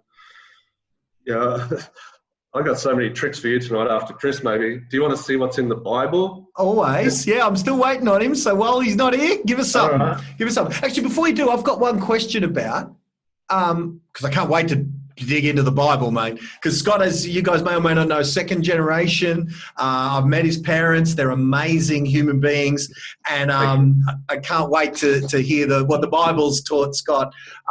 Tell me though, Scott. One of my favorites is giveaways from local businesses that we almost get credit for. It's almost like you guys got a free copy of Matt's book. Well, little bit of Glenn gets some credit of that, you know, because it was here. Have you had any wins in that space that you've found particularly, successful? Yeah. How can I put this one? So you may know, or I know you know, but others may not know. Our family's promoted Scripture Union, the chaplaincies in schools, chappies in schools. We've promoted that for, I think, this year's our 20th anniversary. There you go. That we've supported chaplains in primary and high schools throughout Queensland. Now, the last 4 or 5 years, Mum and I like to host events and organise things. So we changed their model a little bit slightly and put a business spin on it. So for the last 5 years, once a year, we invite all the business community to a free dinner. And they turn up for their free dinner. It's a nice 3-course, everything, etc. And at the end of the night, we have some stories of some kids that have been through some hardship, some stories from the chaplains about how they support their families. We then have some charity auction prizes, which I host the auction, and that's all fun and games. And then at the end of the night, we say, well, I hope you enjoyed 3-course meal. I hope you enjoyed the speakers. I hope you enjoyed the charity auction. But guess what? Nothing's for free. So would you like to pick up the envelope in the middle of the table and make a donation? And it's just a nice way to ask for help. And so the first year, I think 60 grand, second year 80 grand, third year 100 grand. I think we slipped back 80 grand, but then again this year I'd anticipate we can't host it. Unfortunately, it was due in June, and at this point in time it is postponed. But I reckon before 2020 is out, I'm going to hit 100 grand for the Scripture Union and the chaplains in our schools. But wonderful, mate. And Narelle is just saying, who's on this training here, she absolutely loved being there for the last event for the chaplaincy. It was beautiful. And she made a donation, which is lovely. Let me tell you, Narelle Cordaro is killing it at the moment in Caboolture South. It's a postcode, it's an area of Caboolture that we focus on. Her little pocket, I know she's a student of yours because I see your stuff everywhere. She is dominated. She is dominating Caboolture South, mate, and congratulations to Narelle. Oh, thanks, Scott. It's tough when I've got friends that are too close together. I'm like, can't someone move? She's following systems and procedures, and she's consistent. I see it. So yeah.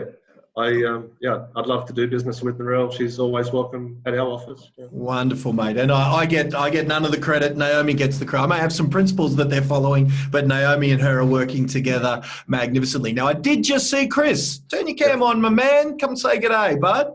And Scotty, stick around for a little bit. We will get back and finish off tonight. So what I do have to do is I have to share my screen and do a formal intro. So folks, the #1 agent in Queensland, most homes sold, with his new brand. He's been wearing a suit for the better part of 10 plus years, and in the last year he's rebranded himself and really reinvented himself. Author of several books, #1 agent in Queensland, and we've had some times, Chris, I was just going through a few of the old photos where we've had some laughs, whether it's whoever that's with, and certainly we've helped some agents along the way through your Elite Agent Performance Centre. I'm honoured that you had me as the one who was sitting there asking you questions, picking your brain, and but I tell you, mate, this was one of the fondest moments in our history, mate, when Chris sent these 3 letters to my kids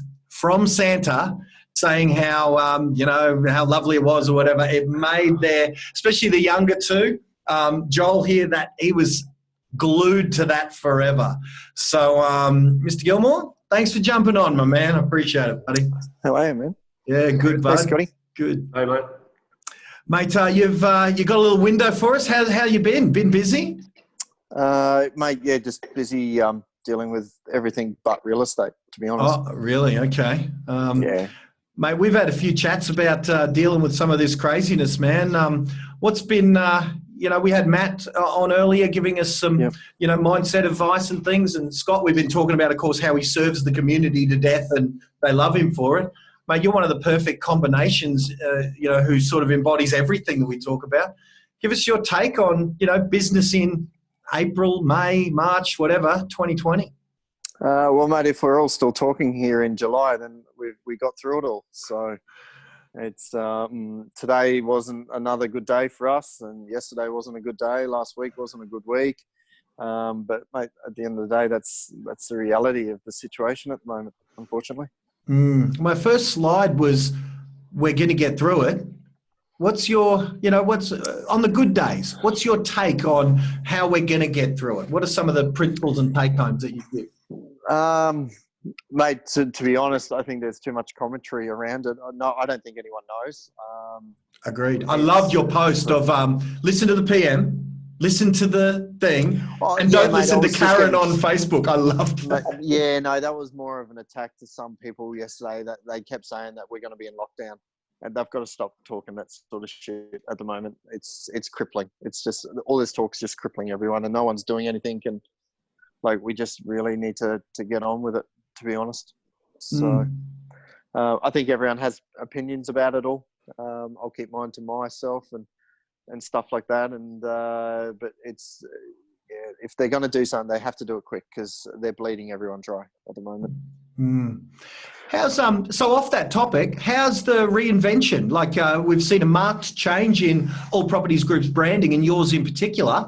What's been the thinking behind that, and how's it worked so far? Because to me on social it looks $1 million. Give us a take. Yeah, mate. He's a triathlete. He's a triathlete, mate. That's Oh, what mate, that's on the back cards at the moment, mate. We just got to focus on other things at the moment. But look, it's I don't know, man. I just me, I get bored. Every agent's wearing suits, so I'm like, let's just change it up, But I don't know, man. It's not me. To be honest, it's I get on some chinos and put on a t-shirt, like $10 t-shirt, and that's me. You know me, man. I'm not. People probably think I'm fancy. I'm not fancy. It's the least fanciest. Buddy Matt said that as well. So I just think, I don't know. It's just our marketplace, mate, probably be a little bit more approachable, more to their level. I feel guilty turning up in a Tesla some days, to be honest. But I don't know, man. I also just wanted to give my agents the flexibility to really just do whatever they want to do. Like, I think we're in the day and age now where, like, we should allow people to do whatever they want to do. And, obviously I brought out Tracy out of the business. So now I own an 80%, share of the company. So it's I'm like, now I can do really what I want to do and take the brand to where I want to take it, where I think it's going to go. And also too, mate, you look at Gary Vee, I listen to Stephen Bartlett a fair bit. Like, these guys are worth multi-squillion dollars, mate, and they're still just jitting around in their kicks and dealing with some of the biggest companies on the planet, When Gary puts on his beanie and his t-shirt, but I think that's what I love about him. Like, and I don't know if you listen to Stephen Bartlett, but like, he's the guy that does the podcast, The Diary of the CEO. Who's got I think he owns a social chain or something, and he's just floated and he's worth millions. He's only in his 20s from England. Just beats around. When you really look at all of these guys, man, it's just, I don't know. I just wanted to be me. The suit wasn't me. It was a facade, so I dropped it. Well, you talked about Gary, and and thanks for Stephen Bartlett, because I've never heard of that one. So I've got my little podcast playlist, and I'll add it to there. Sounds awesome. But going back to Gary, no one in my world has implemented Gary's style of marketing on social media better than you have, and I've seen it go in the last 2 years, go from level to level to level to level. Yeah, tell us about that. Working hard on it. I think I'm lucky now because it seems to be where it all is at the moment. The gifts are making a comeback. The gifts. I love your gifts, mate. Oh yeah, mate. But look, to be honest, let's be frank for the people that are watching and listening. I have a full-time girl that does it full time. Yep. Do you know what I mean? So it is impossible for a normal agent to do it. One, she's got the marketing chops to do it, right? She understands me. And so, like, what she posts, I've never deleted one thing. Like, she absolutely gets who I am, my humor, the banter that I want to have. Like our latest one, man, I was just looking at it before. I've nearly had 100,000 engagements on that one post. Wow. And it's brilliant. Like, it's all just, It's just engaging and just trying to be what's trending at the moment. We watch a lot of TikTok. Like, we spend a lot of time on it though. We just watch what's trending on different platforms and then really just try and bring it across. And also too, remember, I got a full-time videographer as well too. So I do have these guys at my disposal. So it helps. It really helps, man. Yeah, for sure. I've always engaged the principle, and I saw one that clearly you must have seen as well. So it's a great principle I've noticed is notice what you notice. And I can't even remember what the wording was, but it's something like if you can find your partner online, you can find your house online. And I noticed you did that quote magnificently. Is that the sort of thing you do when you say you notice what's trending? You see things, and if they get your attention, you deploy them? Look, if it's quirky, it's relevant to this point. You know, could you see yourself home, like quarantined here? You know, like I think as agents we see it a lot more, but the general public that aren't friends with 400 agents on their Facebook, they have never seen it. Right. So they give you the credit for being so clever. Absolutely. Like I posted it, and then I think Melita copied it about 6 hours later. You know what I mean? Ours still looks better than Melita's, but anyway. Is she on? I've got to see if she's on. Mate, I don't know, but you know, so. Nothing wrong with copy paste. Mate, it's all rip off and duplicate, and you know, a lot of our TikTok stuff that we're trying to. We haven't posted it yet on TikTok. We're still learning the platform and how to mix it up. But like, that's probably the next area of focus. And like, mate, it's probably come in a really good timing. I had a sales meeting with all our guys about 5-6 weeks ago. And I just said, look, what would you guys do? What would be your number one prospecting tool if they took the letterbox away? Because my guys really rely on the letterbox, and I've really come away from I think I've done 2 letterbox drops since November last year. And, you know, just for various reasons and stuff like that, just to sort of see, I can sort of survive without doing it to see if I can channel it elsewhere. Yep. And it's working. I'm getting a lot of interest from Messenger, you know, people wanting appraisals. So I'm starting to pick up those leads now out of social. For sure, mate. I mean, I've always said if you can afford to do both, sure, do both while people still, you know, you get a 20-cent impression of your brand. But, you know, if it's either or, there is far more value in social at 1 cent an impression than in letterbox drop at 25 cents an impression. So absolutely. Definitely. Yeah, cool, man. So, Bud, is anything else sort of, you know, is there anything else you'd add? Like certainly in this, I know I don't want to belabor this sort of craziness, but the agents that are sitting there on the fence and they're sitting there going, I'm going to pull the pin. Is that inevitable? Because Matt was almost saying it's going to. Just do it. Just go. Yeah, you reckon? Oh, you see, I never know if you're taking a piss or not. Yeah, absolutely, mate. I'm waiting for the flush. Yeah, okay. There's going to be a huge flush. There's going to be a massive flush. You know, so like we've just I don't know if you know, we've just brought out Ray White Brown's planes. Yeah, you told me the other night. Yeah, so we settled on good that timing. tomorrow. Like it was right in the middle of, when did it settle? Like last Friday or something in downtown. No, it's tomorrow, mate. It's tomorrow. Good timing, dude. Yeah, 7 figures, like just big money. And anyway, so I've still got 999 to go. How many of them do they have? I'm after them. So I've got one now down. Anyway, I think that will probably be what gets us through it. But none of their sales agents are joining us. So they've gone various other places, which is cool, which is fine, because we didn't really buy it for the sales agents, if you know what I mean. And there was another agent there that was thinking of coming, and now he's just made the call after coronavirus. He's pulled the pin, and I've got no doubt there will be many, many more. So right now, real estate is all about adapting at the moment. Who's going to adapt the best? Who's going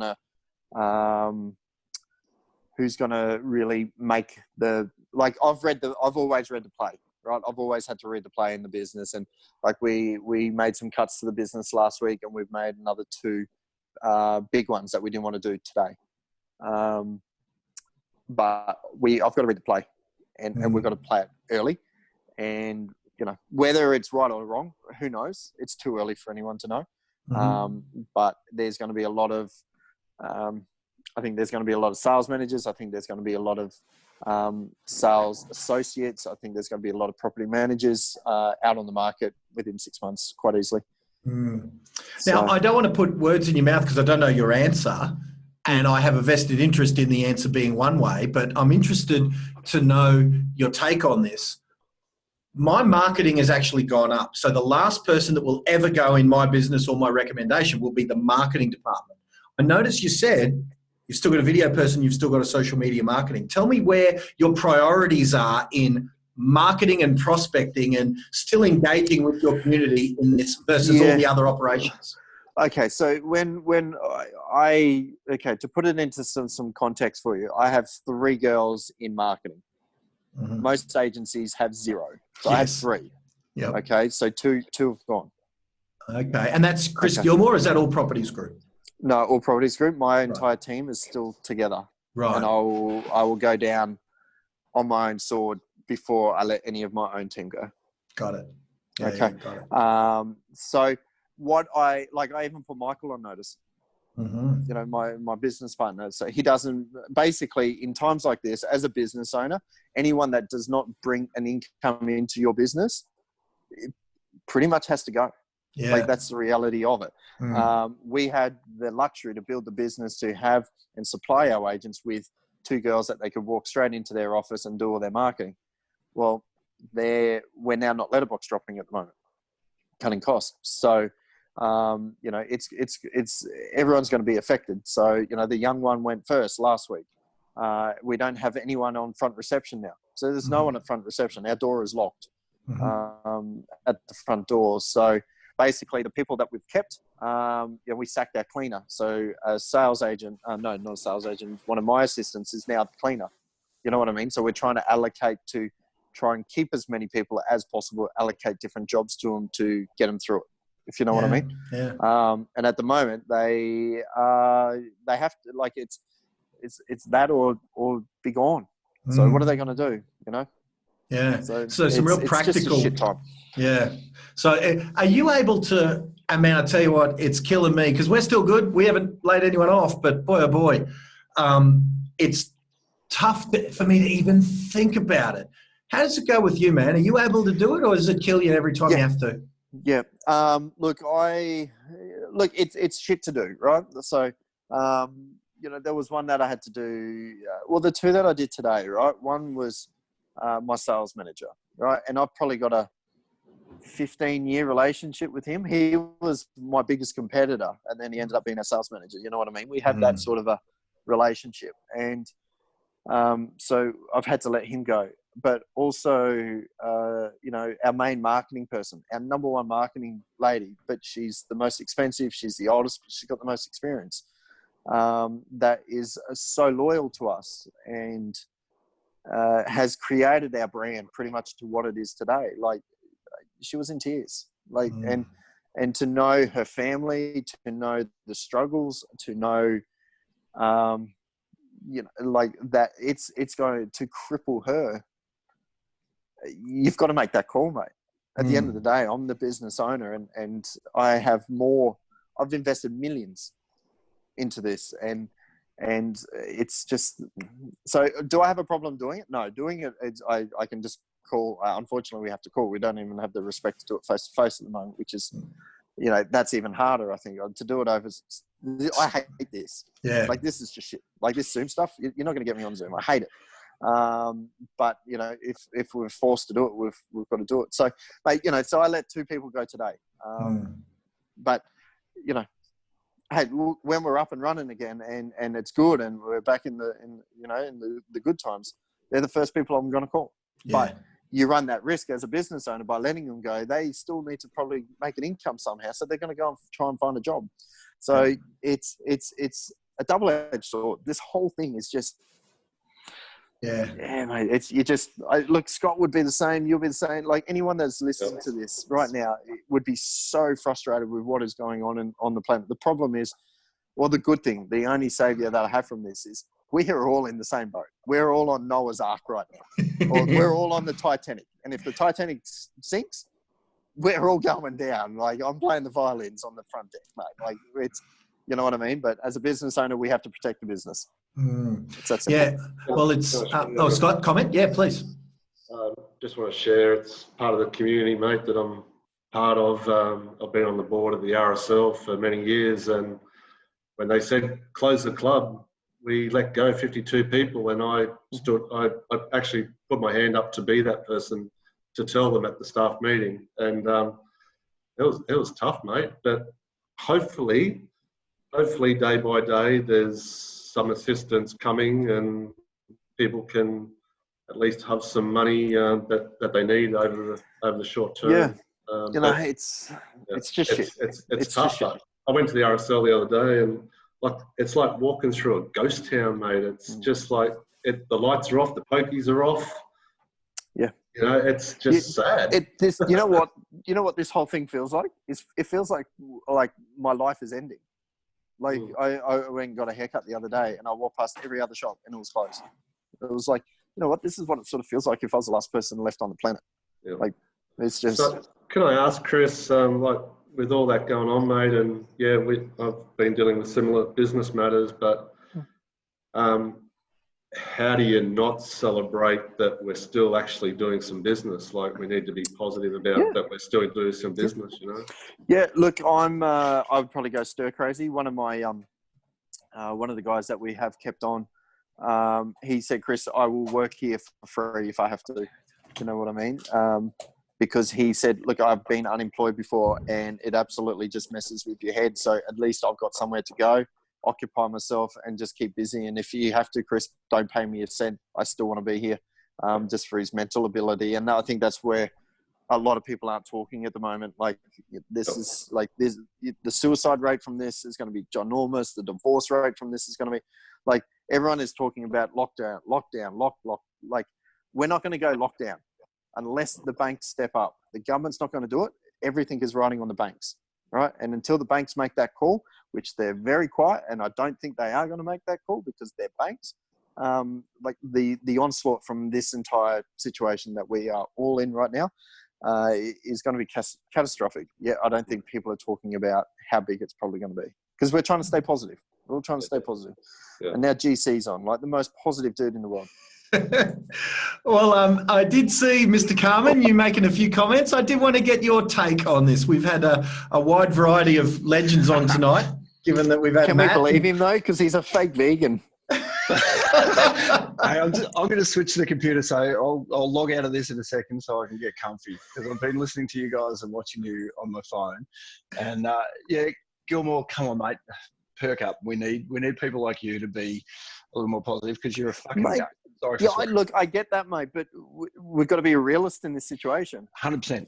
Like, I agree. Tell me, like, I haven't been on any of this because I'm trying to stay away and not watch news and that as much as possible, right? How many people have you let off?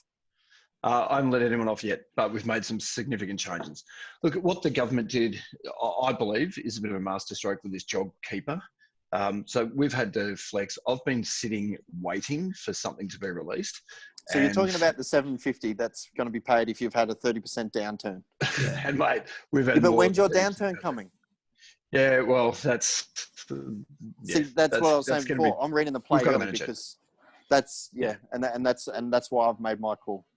I'm looking at when we bounce again. I want to try and hang on to every person that I've got there at the moment. So when we bounce, we are fired up, ready to go. Because to have to retrain people, to have to go through that again, is going to be just as costly as I think for the next month or two. And the downturn is going to be it's going to be long. You know, we won't see 12 months. Yeah, look, I've got no doubt, man. But that's, you know, there's $750 or whatever they're going to give to people or whatever, right? You've got to have a downturn of 30%, right? I know how many settlements I've already got for March. That's just gone through. I know exactly how many are unconditional and ready for April, and we've already got our numbers for May. Yep. Right, so I'm not going to see a 30% downturn yet until June, July, August. Yep. Like, and in that time, mate, and we're not locked down, and the banks are still asking for their money. Yeah, I don't know, man. Yep. I'm going to jump in on the computer. Hang on. So let me boot the phone, Jarrod. Hang on. Get rid of it. There you go. We've booted the phone, Jarrod. Right, let's really say what we like and don't like about GC. There is nothing to not like about that human. I mean, I had some chicken. Mate, I love you, dude. I love you, mate. I think he's looking buffer than Matt, actually. What's that? So he's looking buffer than Matt, I think. I've actually put on some bulk, but yeah, I don't know. I did my back last week in the gym. I was going heavy, and which gym was open last week, mate? Hey, which gym were you at last week? They were all closed. I was in the last gym that was open. No, I've got a gym at home as well, but I think I was in the last crustiest gym that was open. People sterilising the shit out of everything. It was hilarious. People not making eye contact. It was just surreal. Let's talk But can about- I ask you guys about this, Jarrod, you in particular, because Michael Whitaker's just said it's going to be a long road back. Chris Gilmour's talking fact here. Everyone thinks it'll be over in 3 to 6 months. Try years and years. I suspect that the virus part of it will be over in 3 to 6 months, but the economic ramifications will be far-reaching. We'll look at it. This will not be over, sale. guys, until there's a vaccine. No, correct. Even if we make a sale now, right? I'll talk about the virus in a second. But you make a sale now, you don't get paid for 30 days if you're lucky. 45, It 60 down, days. it slows down for 3-4 months, and people like the GFC. My phone, I was listening to Matt. My phone stopped ringing the day the GFC happened, and I'm like, what the fuck? I was receiving 90 to 100 phone calls a day at that time. It was just a beast, and my phone wasn't ringing. I rang Telstra and said, something's wrong with my phone. What's going on? He said, haven't you heard the whole global financial meltdown? Nah, people just knew you were vegan and didn't like you anymore. Oh, Jesus. Not in 08, mate, he wasn't. No, not back then. So this feels the same. We might not get paid for a really long time. So even if we don't list something for 3 or 4 months, we're not going to get paid. It might be 60 days on the market still. We're not going to get money for 12 months. So this could be long-reaching and a pain in the ass, absolutely. But I'm trying to focus on the opportunity rather than get too down on it. Because I was a basket case last week.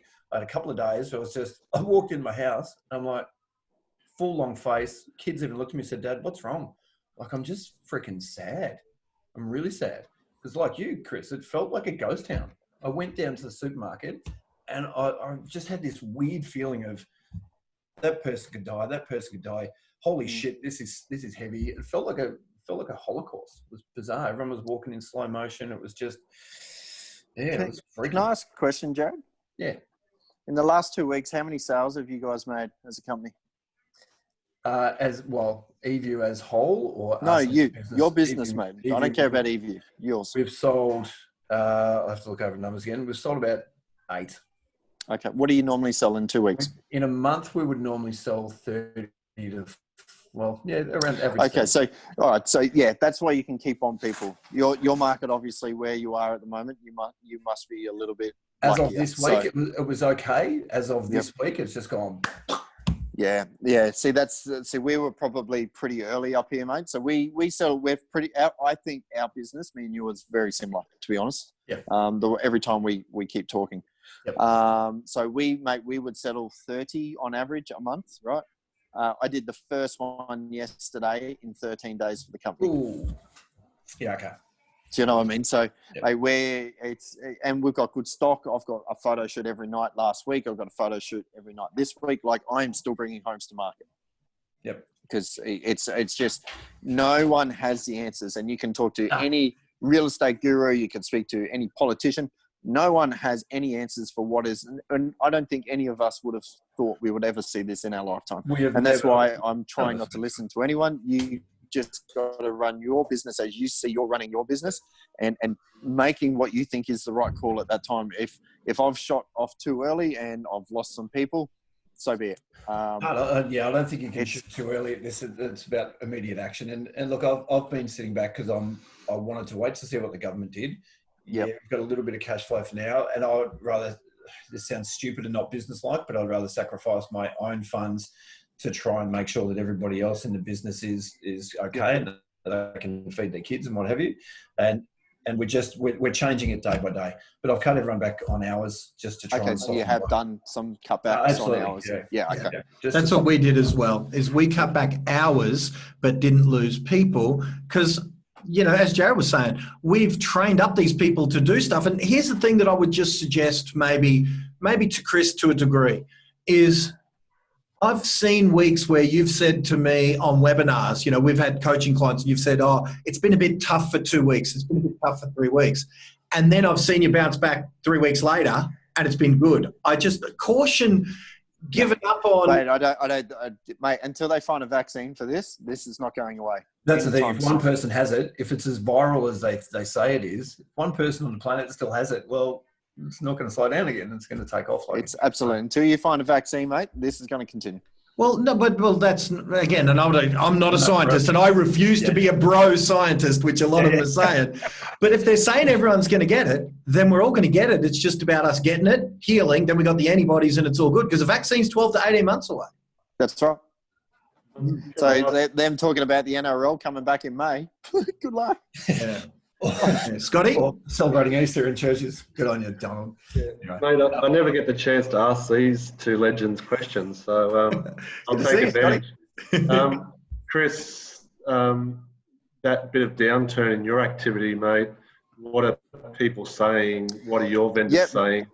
Is it the whole, I'll just wait for 3 months and come back on? No. So we're basically, what we're doing, Scotty, is we're basically, like, we're talking to our people or appraisals, whatever, and I'm getting more phone calls each day about what's going on in the market for the advice and stuff, and I'm basically just telling them the same thing. No one knows. I've been doing this a long time. No one knows. No one's been through this. My advice, though, you can see. So I keep all my buyers on Facebook, on a closed Facebook group. So I got to poll them all last week just to see where they were at. And it was to the number, mate, that 50% of them were still full steam ahead. I'd lost 50% of my buyers instantly in that first week, last week. Those 50 that were left over, 25% of them said job security now, possibly now not allowed to get finance. And the other 25%, I'm waiting 6 months until the market drops. So no one's buying homes, so I was trying to speed up my super when I started seeing the share market crash, and I don't do well in the share market. Well, I saw an opportunity. All right, I've got my supers on the side there. I can spend some cash. And then I kept watching it, and I'm like, no, hang on, this is still not at the bottom yet. And then I'm like, well, maybe now property's probably, no, I'm not going to buy a property now. I'm going to wait 6 months because I know what the market's going to do. We all know what the market's going to do. Yep. So you need to get your vendors on the market right now and try and hopefully find someone of the 50% of the buyers that I've still got left to work with that can buy something at the moment. I think so. The conversation, again, it's just consistent at the moment, is like get people onto the market without hesitation, but it might be a longer road, but focus on the buyers that are left today and service the share out of the buyers today and get some deals on the board at least that can sit on the cash flow for the next couple of months. Yeah. Well, Chris, I'm looking at what Matt was saying before you jumped on. It's almost identical to what you were saying. He was saying 8 out of 10 probably can't buy. So what he's focusing on is the 2 out of 10 to still make his 17 sales a month. That's his KPI. Whatever your metric is, whether it's Jarrod's 8 or if it's 30 in a month, whatever it might be, that's his metric. His focus on, in your case, 50%. In his case, he's saying 20% is all that's left that can and will make a purchase, and focusing on that to get us through this.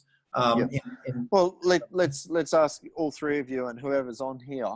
Would you, if you had the money right now, would you be buying a property right today?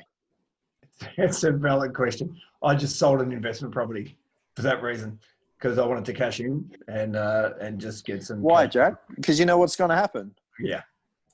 So you cannot blame the buyers for sitting on their hands right about now. Yeah. Like it's can't blame them. And we've got to be a realist about this. You've got to give people honest advice as well. And I've been giving them, sell it now if you can sell it. And we've got a few buyers on hand that we can talk to that are qualified, ready to go. But I'm only going to let them through if they're qualified. I'm not going to waste your time or their time. Because we suspect we know what's likely to happen based on what we know from past little crises we've had so far. And we're screwed, mate, because we rely on you Sydney and Melbourne buyers coming up here and buying our shit. Well, we rely on the Melbourne buyers, and then the frustrating take the vulture and spend $1 million, you'll get 4 houses. The frustrating thing, we've been through 18 months of hard time. It's been freaking difficult. And now things were starting to flow on. The Melbourne buyers they were all starting to sell again, and they were coming down to us, and then our guys were coming down up to you. And just like that, bang. But we're trying to focus, and I'm trying to focus on opportunity. There are still lots of opportunities out there.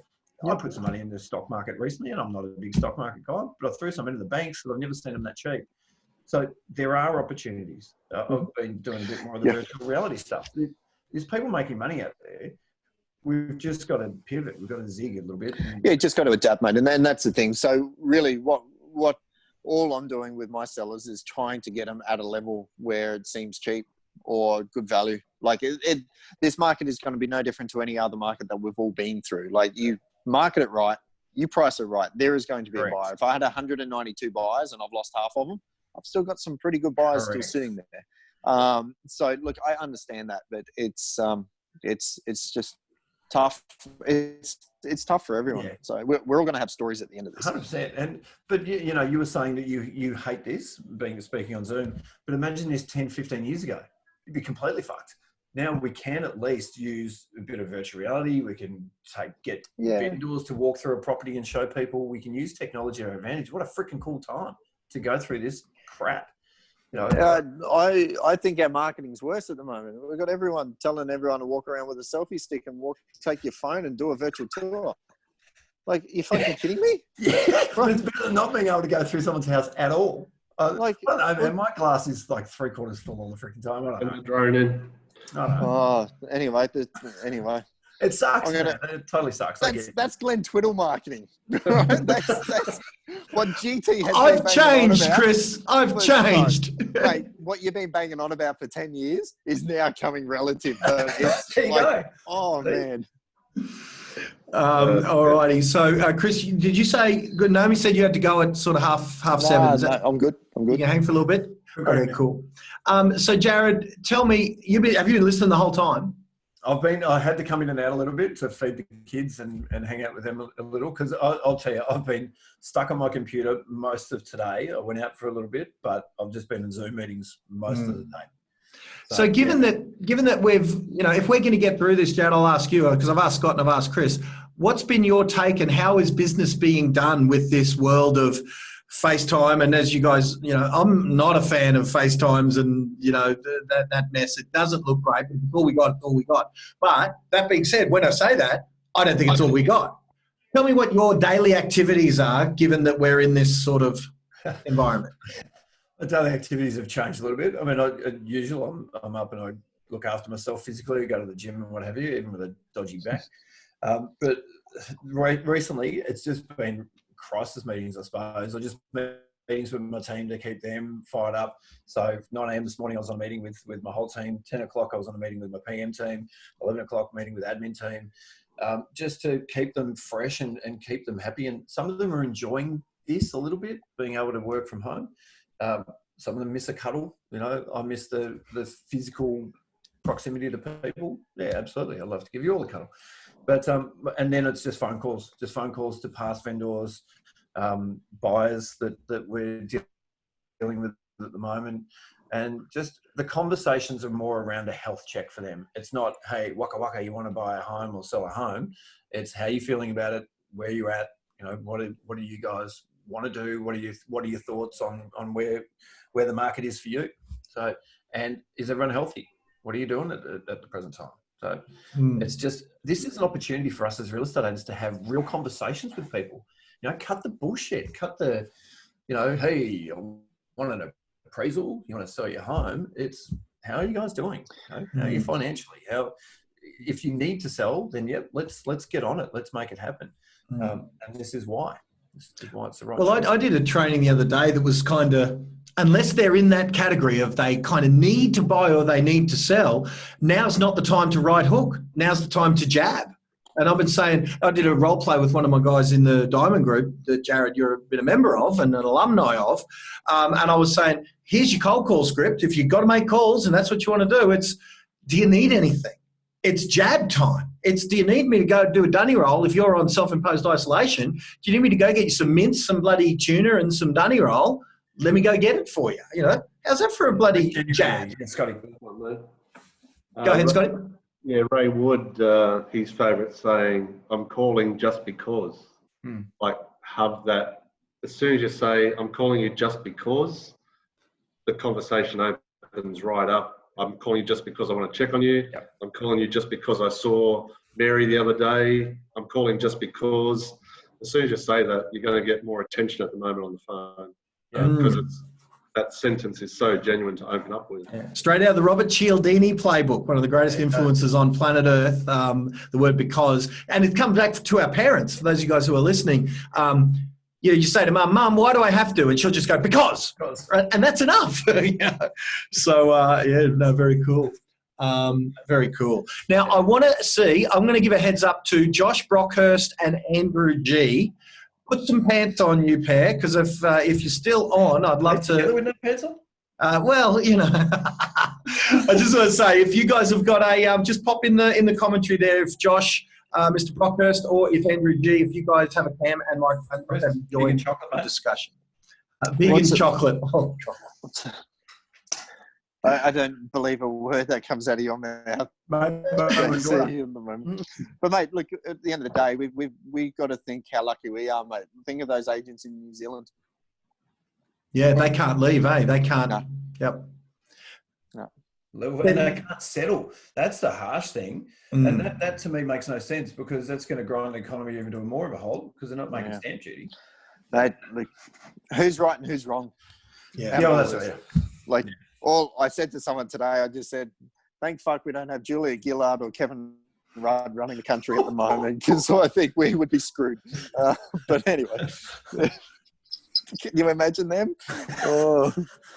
It is good we've got a Liberal government going. Agreed. Mr. Brockhurst, welcome to the fun. You're coming in from San Francisco, it seems. Yeah, mate. I'm on my phone downstairs, so I've got the fishing ones upstairs, but on the mobile downstairs. And yeah, the home office has been the place to be for the last week or so. So for those of you guys who don't know, there's Jock Brockhurst from the southern suburbs of Perth, icon down here, and gotten to know Josh over the last couple of years. He's been at a few of the trainings we've done and come and done a day with Matt with us, and just he's an icon in his own right, number one in his brand every minute. So Josh, mate, you've been listening into this madness. What sort of comments have you had based on all the varying kind of discussions that we've had tonight? Mate, I've put it in all the chat as we've been going. I've been talking with Mark McGill a bit on the chat there. Look, it's refreshing to see that, I was almost starting to doubt myself with cutting hours, cutting jobs that, we probably don't need right at the minute. And, the part-time property managers, marketing going from 3 days a week to 3 hours a week, and a lot of the, accounts and everything just from 5 days to 2 days. And I hadn't really seen a lot of others doing that yet. So no, what you haven't seen, Josh, is we're publicly not saying anything. Yeah. So it's refreshing to see, and I can see the emotion in Chris when he sat down, and I could see that he was feeling this, like probably where I was. Last week I had 3 nights I couldn't sleep. But, shit happens, and you got to get on and you got to get it done, and you got to make those tough calls. Otherwise, you won't have a business in, 3 or 4, 5, 6 months. So, this has been a really, really good forum, Glenn. So I take my hat off to you and making it available for everyone for free. And it just doesn't make you feel like you're doing it by yourself. Mate, you're not. And I haven't done one of these with GT for, I don't like and don't want to do any of these. But I think I'm probably one of the... Nothing to do with GT, by the way. No. I'm just focusing on other things at the moment. But, I think people know me enough to, I'm going to tell it as it is. I said that to my business partner today. He's like, we can't be doing this. And I'm like, do you not think every other agency down the strip here is not doing the exact same thing? We are the largest. We sell the most. We've probably got the best brand locally around us. If we're hurting, they've got to be hurting. And there's no doubt, when Jarrod said that he hadn't done anything, I'm like, what's he doing? But then he said, no, he's cut hours. Well, I haven't done anything drastic as far as having sacked everyone. Jarrod's a lot nicer than me. And he's sold 7 homes in the last 2 weeks more than me. So he can afford to at the moment. But, mate, I think at the moment, mate, we're all in it. We're all in it. And I think we've all got to doesn't matter what colour brand you're from or who you are or where you're from. We've just got to support each other and really just get through it. I'm so glad you said that, because that's the biggest thing that I hope it does for this whole entire industry, is it brings people together. This is the ultimate leveler. We're all on the same playing field now. If they're backstabbing and carrying on, stop it. Just stop it. Cut that shit out. I tell you, the amount of aggro I've seen from relatively normal people, I have never seen. That's why I've been distancing from social. Other than things like this, go on Facebook Live, fine. That's a one-way dialogue. I don't have to listen to it. But when it's a dialogue going 2 ways, the amount of aggro, and if you're, say, because Chris, you sort of put that post up about, Karen from Facebook's opinion, not listening to that. And I don't mean a particular Karen, right? It's just a metaphor. Chris is saying, listen. Call him Harry. Harry, yeah. But I've never seen more aggression towards convincing people that one person's opinion is right than right now. I've never seen it in my life. So I don't know that we're going to all have a hug and sing Kumbaya. I think it's bringing out the worst in people, not the best. Yeah, well, mate, people are locked down at homes with their wives and kids at the moment, man. Like, maybe that's it. I don't know if people follow me, mate. But Chris, I have to ask you. No. Just stop for a minute. I need to ask you. I haven't asked you this yet privately. Is that stuff with you and Rachel, if it's real, it's brilliant and lucky. If it's set up, you and your missus are marketing geniuses. Mate, it's, look, we're trying to just have a laugh. And, like, yeah, I left the toilet roll out last night on purpose on the middle of the floor in the downstairs bathroom because I know that grinds her when you lose all the toilet paper and you just leave the roll there. But she didn't bar up today because so I'll see what she's doing. It has been classic watching you two go at it to the point where I was sitting there going, he's doing it on purpose. He's having a meeting with Rachel saying, what are we going to get up each other? No, mate, no. And I've got some real juicy stuff that I could post. But I'm just waiting for her to pull the trigger and then I'll crush her. It is epic and entertaining to watch, certainly. Josh, now, mate, Chris was just sort of starting his business in 2008. I was having a little retirement thing. I was in the REIQ, oblivious to the GFC because I'd gone from owning an agency, got a buyout, and I didn't start being a coach till sort of 2009-ish. So I took a holiday from the whole GFC and I didn't even know it happened. You were in the midst of it. What happened then and how does that relate? Does that advise us in any way to what's going on now? Look, it's a different situation, man. Yeah, it really is. Different. The GFC different, but this is nothing. This is something bigger than we've all seen. Josh, your take on it? Look, I don't even remember the GFC affecting business. Yeah, me either. Obviously, I don't recall it changing anything other than, the good got better and the ones that were sort of not going to do that well sort of went by the wayside. So, but, I didn't even stress at all about that. But, I've had a few sleepless nights and, and then you become emotional and you've got to make some decisions that need to be made. So, as much as I love my whole team and there is the best team I reckon I've had, they're all understanding as well. Everyone's going through it. It's not just like it's us, it's everyone. And, you just got to keep the communication lines open with your team. And look, I've been very open with the team and explained, I've been on many, many Zoom meetings with them all in so that they all know, even though that conversation might not affect them all, I'm letting them all know that there's going to be conversations being had. And then we have those conversations and then we let people know what's happened. But everyone's been amazing about it. But I've really enrolled all of them in the process. Possibly the culture you've built over the years, and that's all four of you guys. The culture you guys have built over the years is what's going to, I think, be the thing that'll see you guys coast through this, where others it may, without those sorts of loyal people and well-trained people, might see others maybe fall by the wayside perhaps. The biggest thing I'm seeing at the moment, GT, is we're all trying to blame someone. Yep. What's the point of it? Yeah. Was it China? Was it America? Is it a biological war? Like, you know what? At the end of the day, it's killing people. Like, it's happening. Like, was it from a food market? Was it from some idiot eating a bat?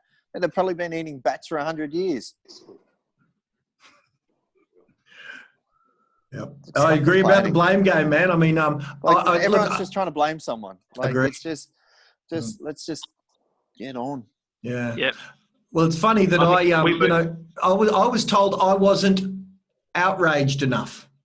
Like everyone's got, saying that, I'm in trouble for not panicking enough publicly to my world. And I'm like, boy, oh boy. Well, yeah, how dare you? That's right, Jarrod. I know. We just want to welcome Mr. Andrew G, sir. I saw you there on the thing, and Naomi came in. Look what Naomi wrote to me. She wrote, Andrew G, Josh Brockhurst, and then look what she wrote. This is good shit. So remiss of me not to say g'day. G'day, Andrew. How you doing, man? Yeah, good, man. Yeah, good to see everyone. How's you been listening to all this? Depending on, mate, depending. If you see some people with their Zooms, there's some people we don't want to see. I was just having a look in the background to make sure there's nothing behind it. Nothing ill-toward? No pornographic photos on the wall? No, Tell us, Matt, how are you travelling down there? Give us the Andrew G. This is the home gym in the background. Ah, okay. What's going on in your world, man? Teaching 3 little kids from home. It's been a bit full on. Just I suppose at least we can stay in the singlet top for work. It's been, as everyone else has said, I think everyone's just in the same boat. So, guys, for the guys who've never met Andrew, Andrew is a great bloke to get his opinion on this. He's a guy who's been raising 3 kids with an unwell partner, going to the gym, running a business, running a rent roll, and single-handedly almost, depending on how good his wife's feeling at the time, been raising kids, being a carer, business owner, real estate agent, and workout freak. So dump this on top of it, Andrew. How has that stuff, you were carrying the weight of the world on your shoulders, and they've just dumped another 20 kilos on top. Mate, tell us how life is working. Well, I guess one of the things that we did with Amy being so unwell is I cut a lot of fixed expenses. So, what Chris is talking about now, I did that, a couple of years ago.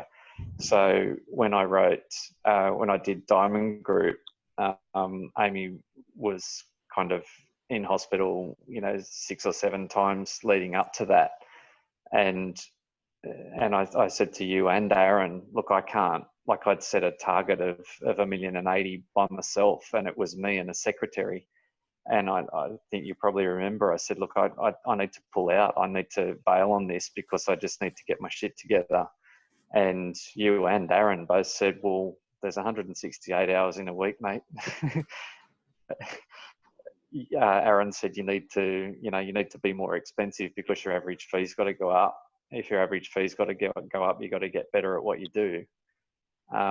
So I kind of did a lot of this before and just really became, that specialist to, a smaller percentage of the marketplace. And I think that's still going on. So if your expenses are so much lower than they were previously, and you're still making, similar money, I think one of the things I learned from, everything stopping all of a sudden and thinking, holy shit, I haven't got the income for next month, but I've still got the expenses, was to really plan for this and put aside a couple of years worth of income. So if this kind of thing happened, then we're okay. One of the things that I didn't want to have was financial stress. There was enough stress going on with everything else, and then just keeping your health right and and keeping your family together. And then, if business is there, great. If it's not, then, that's okay.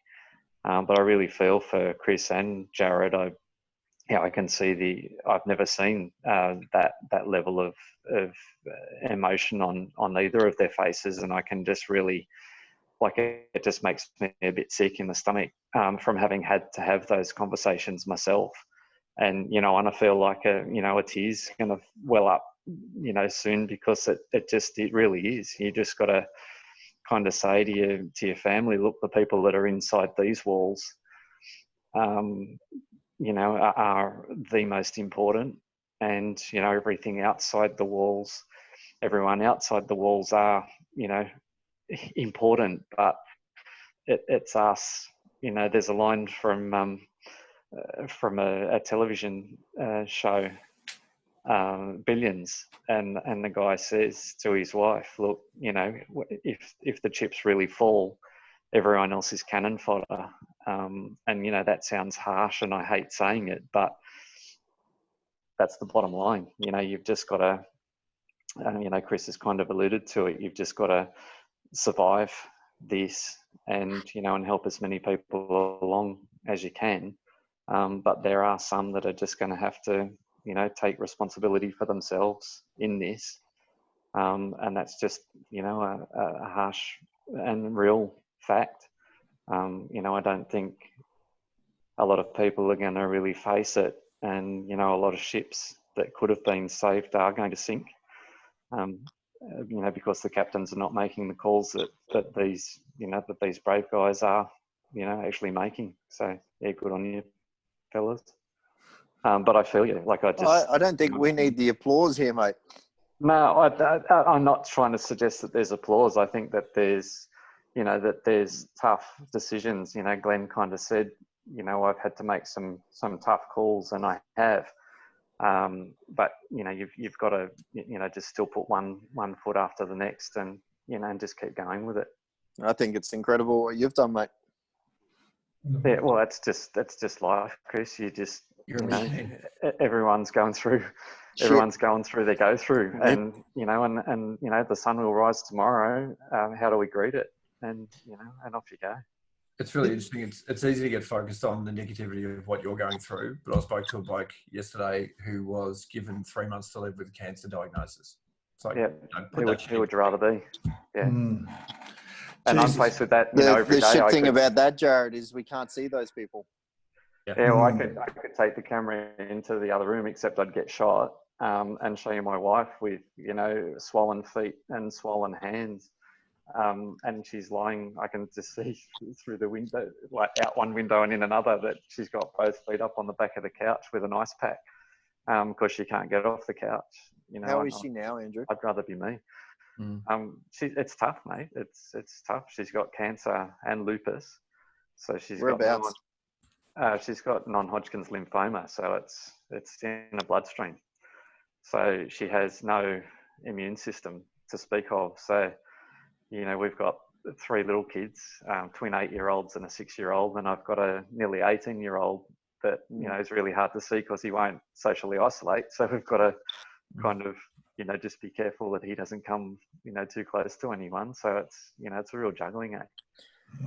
Yeah, but I mean, we're all good. Like I was just thinking, you know, imagine if all of the principals of the agencies, you know, got together and just had one national agency. I reckon we'd kill it. Like one realestate.com account, just one. Yeah, exactly. just we'd wipe everyone off the planet. The biggest problem is who wants to be red and white, or you know, white and yellow, or blue and grey, or black and orange. Black and orange. Let's just go orange. Yeah, it's just orange. It's the new black. So. Given everyone on here has got different ways of kind of looking at the world, I want to ask, I'm going to start with Jarrod and Scott. But Jarrod, let me ask you this. I saw someone say somewhere, I can't remember, it's all a bit of a blur, but maybe when we come out of this, we're all going to be a bit more wary, and maybe we won't shake hands as much. Maybe that'll become a thing of the past. Maybe we'll be a bit more, you know, and they didn't say these words, but they basically said maybe we'll come out of this a bit less distant, that we're going to connect physically less. And my heart sunk. But what's your take on, are we going to come out of this a bit more wary that when we do go to the shops, we'll maybe maintain social distancing and shit? Is this going to change people fundamentally? I think it'll change a little bit to start, but I hope we just get back to being humans. I think, if anything, it should make us more positive towards each other. Now that we're not suspicious of each other, that you're going to sneeze on me and I'm going to get sick from you, but there's just people out there that will want to hug you. I was talking to one of the girls in our team this morning. She misses the social distance. She just wants to hug everyone because that's what she's like. I hope that what we get out of this is that we do connect more as a society. We do understand that we can bond together as people. It's a fantastic book. I recommend you all read it, Tribe, Sebastian Junger. on Homecoming. It's a fantastic book. And he talks about in adversity, human beings actually bond together more. And it's true. You look at... brothers in arms in wars. 100%. Yeah. This is a bit of a different one because it's a virus and we're all a bit suspicious of each other that you could get me sick. But normally in adversity, as human beings, we bond more. We help each other out. There's a common devil. And that's why, Chris, that's why people are looking for a blame. They're looking for something to pin it on so they can bond together and attack that one. To hate that. Yeah, like they're looking for their Hitler. Like that's right. kind of why Germany healed, is they had a Hitler for the world to hate, and there was an enemy in common. There was less, in any adversity, there was less anxiety, less cases of depression. During the Blitz of London, when it was being bombed, people actually bonded together more. It didn't socially distance them. And rates of suicide and depression and everything else dropped and plummeted because we had a common collective. So hopefully it'll do the same. But at the moment, there's distance, there's social distance. We can't get near each other. We can't hug each other. But I like to think that once it's all said and done, we'll do business differently. I honestly think more people will work from home. They will just go, well, I did it for the last 6 months. I can continue to do it now. So it'll change the workplace. But I don't think people are suspicious. I go down to, if I had to walk into Bunnings, I did a couple of days ago and kept my distance from people, but people were still acknowledging each other and talking and going, how bizarre is this? How weird is this? I can't even, say hello to you properly. So I'd like to think we'll get back to being... Can I just go back 5 minutes? We all think we have problems, but when you hear someone else's story, we're all doing pretty okay, aren't we? Absolutely. Yeah. Yeah, agreed. Yeah, if we make a few less sales, I agree. If we make a few less sales, if I've got a few less clients... Look, I honestly don't think Andrew gives a shit how many sales he makes. Yeah. That's what I'm hoping. That's not people what's stop important. Focusing on that stuff, Chris. I hope it does that. That people stop focusing on just, economic gain and the shit, the stuff, and having the fanciest car and having all that crap. That'll go by the wayside. Oh, wait a minute. No. Don't we need we need $1 million agents, though? No. I'm just kidding, by the way. Yeah, no. Hey, I hear you, man. And I've been there, done that, I'm kidding, man. But you're right. We do get caught up in it. And it's really easy to get caught up in it. Yep. I've seen people, throw their lives in the toilet chasing the money, and their relationships crumble and everything else falls apart. What's the point? What's the point? This is an ultimate leveler. We get to be real. We get forced to spend time with the people that are most important to us, and we shouldn't be forced to do it. Look at the opportunity. Yeah, Scott, as a person who's loved his community into a career, what's your take on, I suppose, socialisation and psychology of socialisation moving forward now and forward?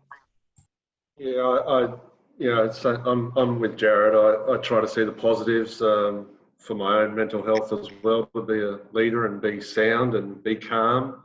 But yeah, the community, mate, I said the word ghost town. Like it's criminal to see what's around us, but I know that community spirit comes back tenfold. Today, I live up near the golf course. A couple of doors down, there's a church, Churches of Christ, and every Wednesday for the last 2 years, they put together hampers. Then there might be 50 washing baskets, plastic washing baskets full of food, like hampers. Every Wednesday for the last 2 years, people rock up to Churches of Christ and they pick up their hamper. No questions asked, no judgment, no name calling, or no, you don't have to put your name down. You turn up, you get a basket, you walk away. Well, last Wednesday, when this all started to unfold, week 2 sort of thing, guess what happened at Churches of Christ? They still had the washing baskets full of food. They just had 100 of them instead of 50. And everyone banded together, kept their social distancing. And again, what's today? Tuesday. Tomorrow morning, guess what's going to happen at Churches of Christ? The same volunteers, the same community-minded people, they're going to turn up, and hopefully tomorrow we've got 150 baskets. Like, it'll happen. It'll roll on. And for now, more than ever, I believe in my community that I've become a part of. And we all live in different parts of the nation and suburbs and even overseas, Josh. But yeah, just sense of community. Josh is not in San Fran. Oh, I thought he was in San Francisco. Mate, that's the Zoom Who's this guy? background, dude. He's talking about my background, buddy. Sorry, I thought you were in isolation overseas. I just flew across to see Josh. I thought you were in isolation, mate. I'm just around the world. What I'm saying is, along with Jarrod, I think just that positive attitude that the community will come back together, the clubs will reopen, and it will happen. And I don't know if it's opportune or not, mate. I'll get the Bible out, and I want to show you what happened at September 11 out of the Bible, like of Richardson and Wrench, if I can share it. Yeah, please, yeah. So my dad was the founder of our company 26 years tomorrow. This is his Bible, mate, and I'll try to show up that calligraphy writing. We've got every sale from number 1 to number 4,000. So I digged it out today. 2011, January, 6 sales. February, 6 sales. March, 6 sales. April, 6 sales. May, 6 sales. June, 6 sales. July, 7. August, 6. It got to September. 1 sale on the 7th of September. 1 sale on the 13th of September 2011. No other sales. 2011 or 2001? Sorry, 2001. Yeah. 2011. So when the towers fell, yeah, 2000. When the towers fell. Yep. So then we get to September, 2 sales, but a little bit of hope, a little bit of let's carry on. October, 6 sales. November, 6 sales. December, 7 sales. We found it trickled on again. It didn't stop. The business hasn't stopped, but it's how we're managing it and helping others around us for those that are in a fortunate position to help. But that's my bit of positivity for today, is that we keep rolling. It might not be the same, but business will keep going, and it's how we manage it and how we try to, maybe in our senior roles with some longevity in the game, we've got to be positive for others in the game that may not have the experience to ride these waves in their business. That's my take. Yeah. The amount of people that I've had conversations with that have just rung me, competitors and other people, and have just said, just hang in there. We've just got to try and hold on. Chris, you said clean them out, but I reckon if we can hold in there, business, mate. We'll come good. There's a business. I know, man. I know. So, it's going to happen. It's going to happen. Let's not beat around the bush, mate. Like, we'll tell it as it is. There's the shit ones are going to fall. Well, I remember the GFC, and Josh, you said you didn't have much of a change, but my market stopped. It was horrendous. And I remember I was stood on the front door of a house for the 5th week, having not seen anyone. I was about to drag a bloke through who was walking his dog past, and nearly tackled him and dragged him just into the house to talk to someone. And I was looking at Seek on my phone, thinking, fuck, I need to do something different. And I realised, no, I just have to do this better. I have to have better conversations with people. I have to have real conversations with people and tell them how much it sucked. Show them what was happening in the stock market. Told them what was happening around the world. And if you want to sell your house, we need to do this and adapt. So, and we have to adapt now, like never before. So we need to look for opportunity. We all have to adapt. Yes, cut as much as you can to survive, but we've got to look at other opportunities out there. I think the other thing that's really going to become really obvious to a lot of business people is that you really have to be able to survive for, a good period of time with no income. And the way our businesses are set up and our lifestyles are set up and our lives in general are set up is we're trained to just earn and spend. Yeah. And what's wrong with, earn and save and build up a year or two's worth of buffer just in case exactly this happens. Chris, you said, I look like I don't really care if I sell anything. And that's true. Like I don't need to sell anything for a couple of years. Mate, I would stop and just be with your wife. Yeah, well, I am. She's just there. But I did this 18 months ago. So this has just been my life for 18 months. So, I don't need to write $1 million.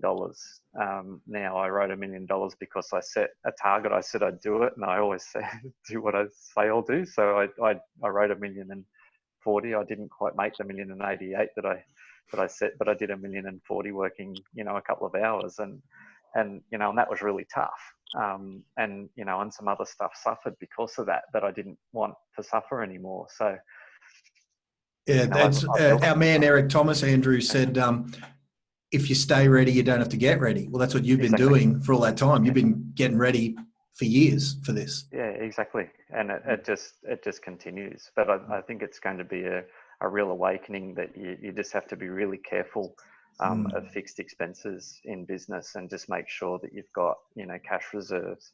For sure. And we've really been looking at the Barefoot Investor and the Barefoot Investor for Families. Fantastic book. And really just highly recommend that everyone take a look at that and just get financially literate. Because I just think it's a good one for that, Andrew, too, for business is Profit First. Jarrod, I was just about to say Profit First combined with Barefoot Investor. Beautiful. Get into that one, Profit First as well. Great stuff. Hey, I did just add Ben from over in New Zealand here. Ben, should I just unmute you? You got the microphone? Yeah. Yep, beautiful, mate. No, good stuff. I just wanted to say good day to you. Ben had me come and rant and rave to a few of his guys over there. What are you doing education-wise with your company and your sort of network in the midst of all this madness? You're in New Zealand. You're not allowed to leave. Tell us. When I saw you on there, I thought, man, let me just add Ben in there to show what he's doing when, the guys said before, what about those poor New Zealand buggers, Well, Ben, you're one of them. Tell us about what you're up to. Yeah, it is tough on the industry. Obviously, we've got guys on lockdown. We can't physically do anything. We have actually got 2 deals away today. So there are still a small amount of buyers looking to make decisions, and we've got technology to do that. But what we're really focusing on with the team is it's a great opportunity for them to be looking at their businesses and working on it rather than in it. We get so busy with just doing real estate that we often don't actually work on the extra stuff. So with my existing team, so we've got 24 existing agents and we've got 15 in our academy program that at various levels from not yet licensed up to junior associates and existing teams that we've put on over the last 5 months. So the existing guys are taking a look at their business and tweaking bits and pieces, and the new guys are just soaking up as much knowledge as possible. We're doing midday sessions we're doing them on Google Hangouts. I think we're doing them on Zoom now after Glenn's session yesterday. He did a great session with us on doing some online presentations. And so we're just doing different topics each day. And the academy are on every day. The existing guys, they've got the option to come on Monday, Wednesday, Friday. So it's a great opportunity for them to really just prepare themselves for when we do come out the end of this, because we're going to come out the strongest of any of our competition. Yeah, when Ben invited me to come and have a chat to his team, and I was expecting a team of 12 people or whatever, and there was 100. And then we reached the limit. And so it was quite inspiring because Ben told a few of his, like you guys were talking about all collectively getting together, Ben told a few other principals and they said, oh, can we get on? Can we get on? So we were at capacity of 100 heads. Like at the moment we got like 7. There was 100 heads there and a waiting list to get on. So it was inspiring, mate, to see that camaraderie you guys have built over there, man. Oh, unmute, dude. Yep, there you go. It's the perfect time to do it, and we're finding that amongst we're part of the Ray White network, and it's a perfect time to share knowledge and just improve what we're doing. Yeah, no, agreed, mate. Well, thank you for that. And what's going on in New Zealand? Like you say, there's still the ability to do business. Like you guys are maybe halfway through that lockdown. Like just give us a state of affairs. You've been hearing us ramble about the Aussie state of affairs. What's your guys' status? And if they do take us to that next level where you guys are at, what's in store for us? Not even a weekend yet. So we are minimum 4 weeks. So something up with your sound, man. Is that just me or?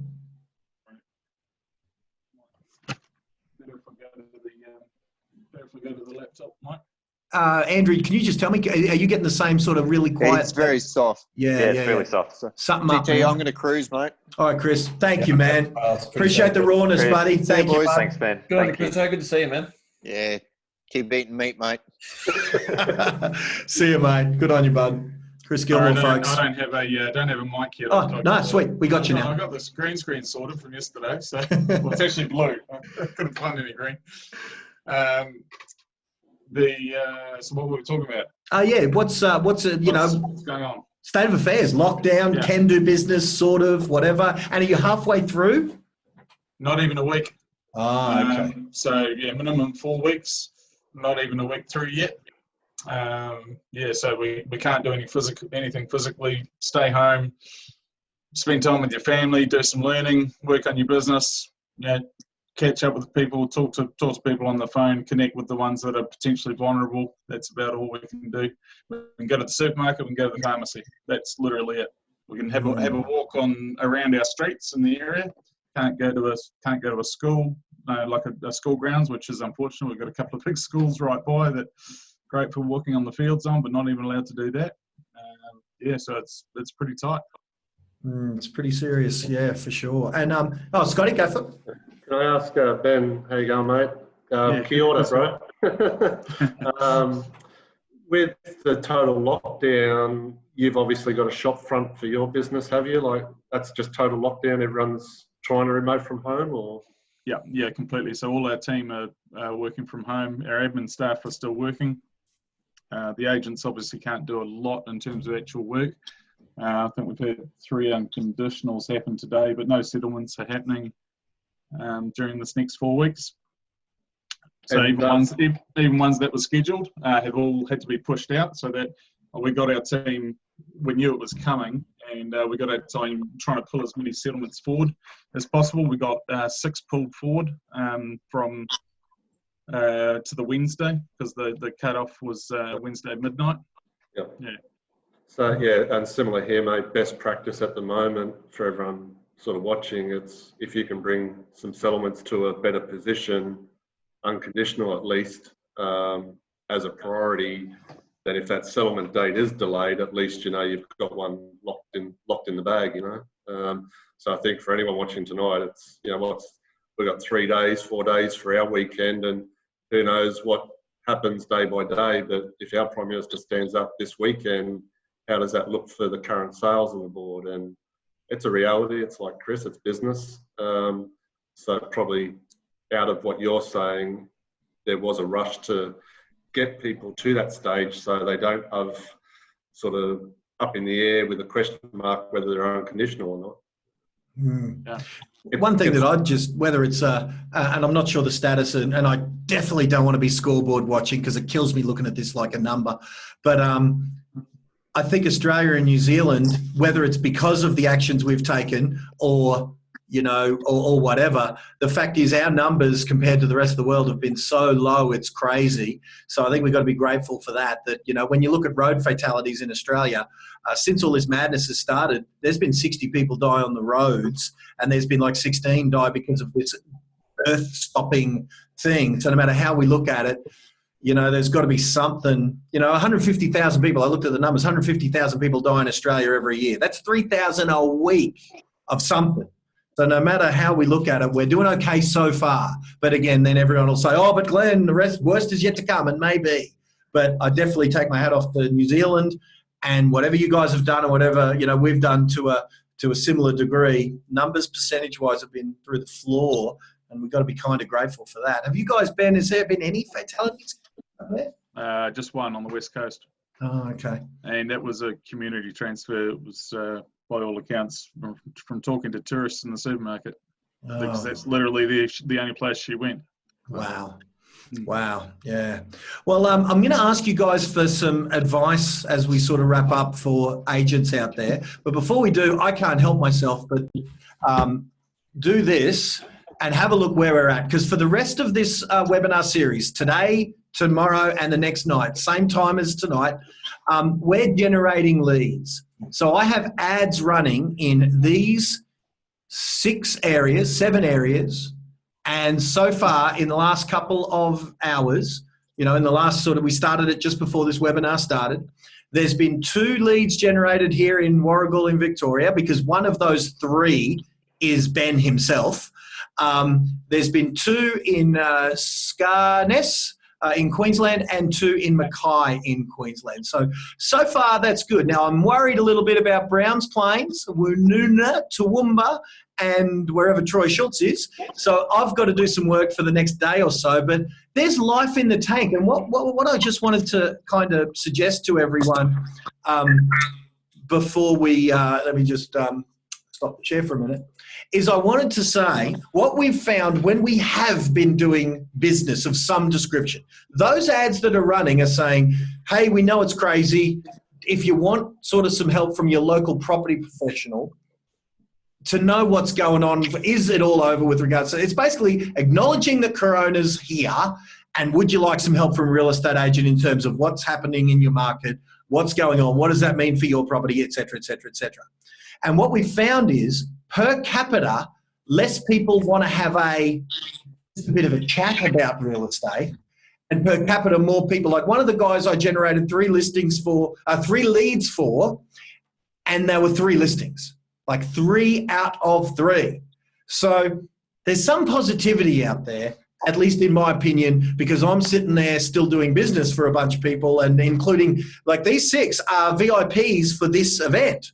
That as part of their VIP ticket, I generate some leads and we see what happens. And so far, in the first couple hours, there's some positivity because I'm telling you, out of those leads that we've generated, so there's 2, 4, 6 or whatever it is, there'll be a $10,000, $15,000 commission check in that. Not that it's all about the money whatsoever, but what I'm saying is surely there's got to be some positivity. If there's some people out there to help, if you've got the skills and the tenacity and the wherewithal or whatever the word is to help them, then there's going to be a way through this. But what we'll sort of finish on is, let's finish on what would your advice be to an agent out there who is scared to death?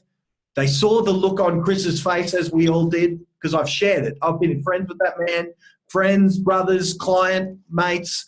I've been with him in the battlefield for more than 10 years. And it breaks my heart to see him feeling like he's feeling. I've felt like that, at different times myself throughout the last couple of weeks as I empathise with you guys. But for those of us who are feeling to one degree or another either confusion or fear or whatever the case may be, what would be your advice to them to get through this the way, I'd suggest every single person who's been on here, Matt Steinwede, Chris Gilmour, you 5 blokes, are going to get through this. What would be your advice to drag some people along with you? Maybe start with Scott.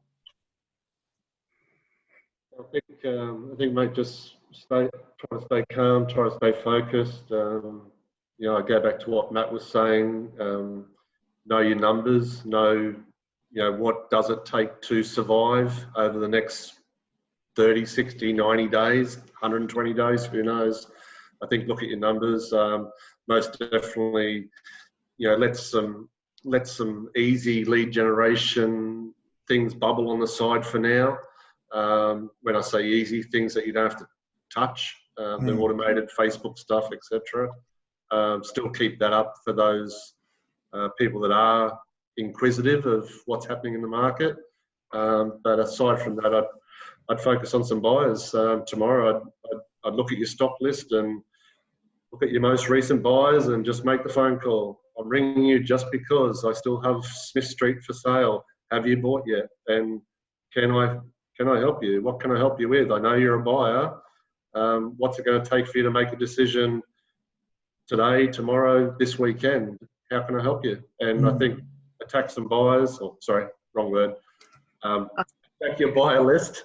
And I'd concentrate on some more recent conversations you've had maybe in the last 2 or 3 weeks, or even to the last month.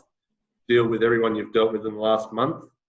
Ring them tomorrow, Thursday, Friday, and I'd suggest by Saturday you'd have a result out of just that simple communication. And as Matt and Chris were saying, whether Chris is saying that half of the buyers that he normally would get some action out of is the case. Matt was saying 20%.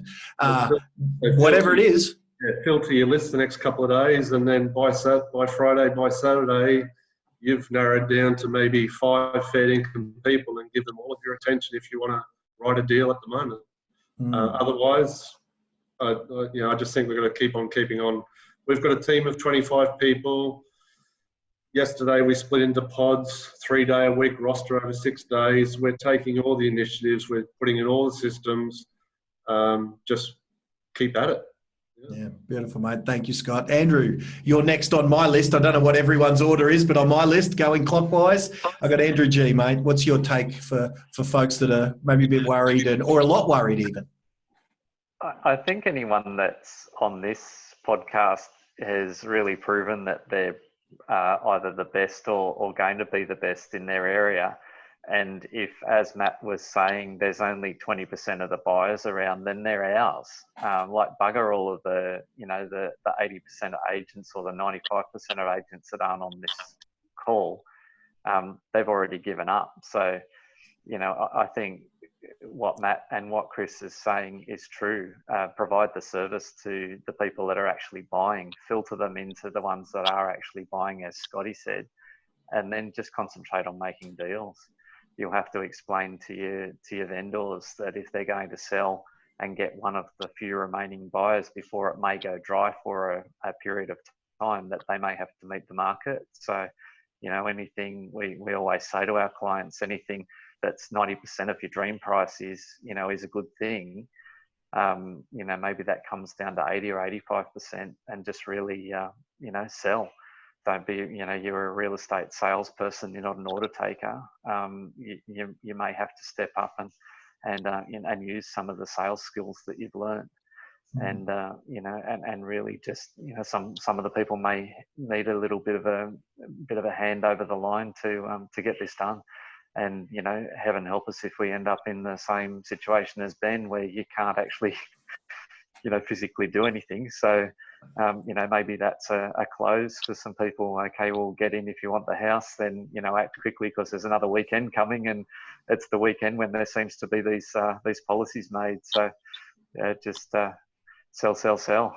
It's interesting, Andrew. I was talking to a team where they were not listing and selling. They were just they were talking about the quality of the leads that the company gives them to sell projects. Right? It was so they're genuine salespeople because they've got a big stock list and they got to sell them.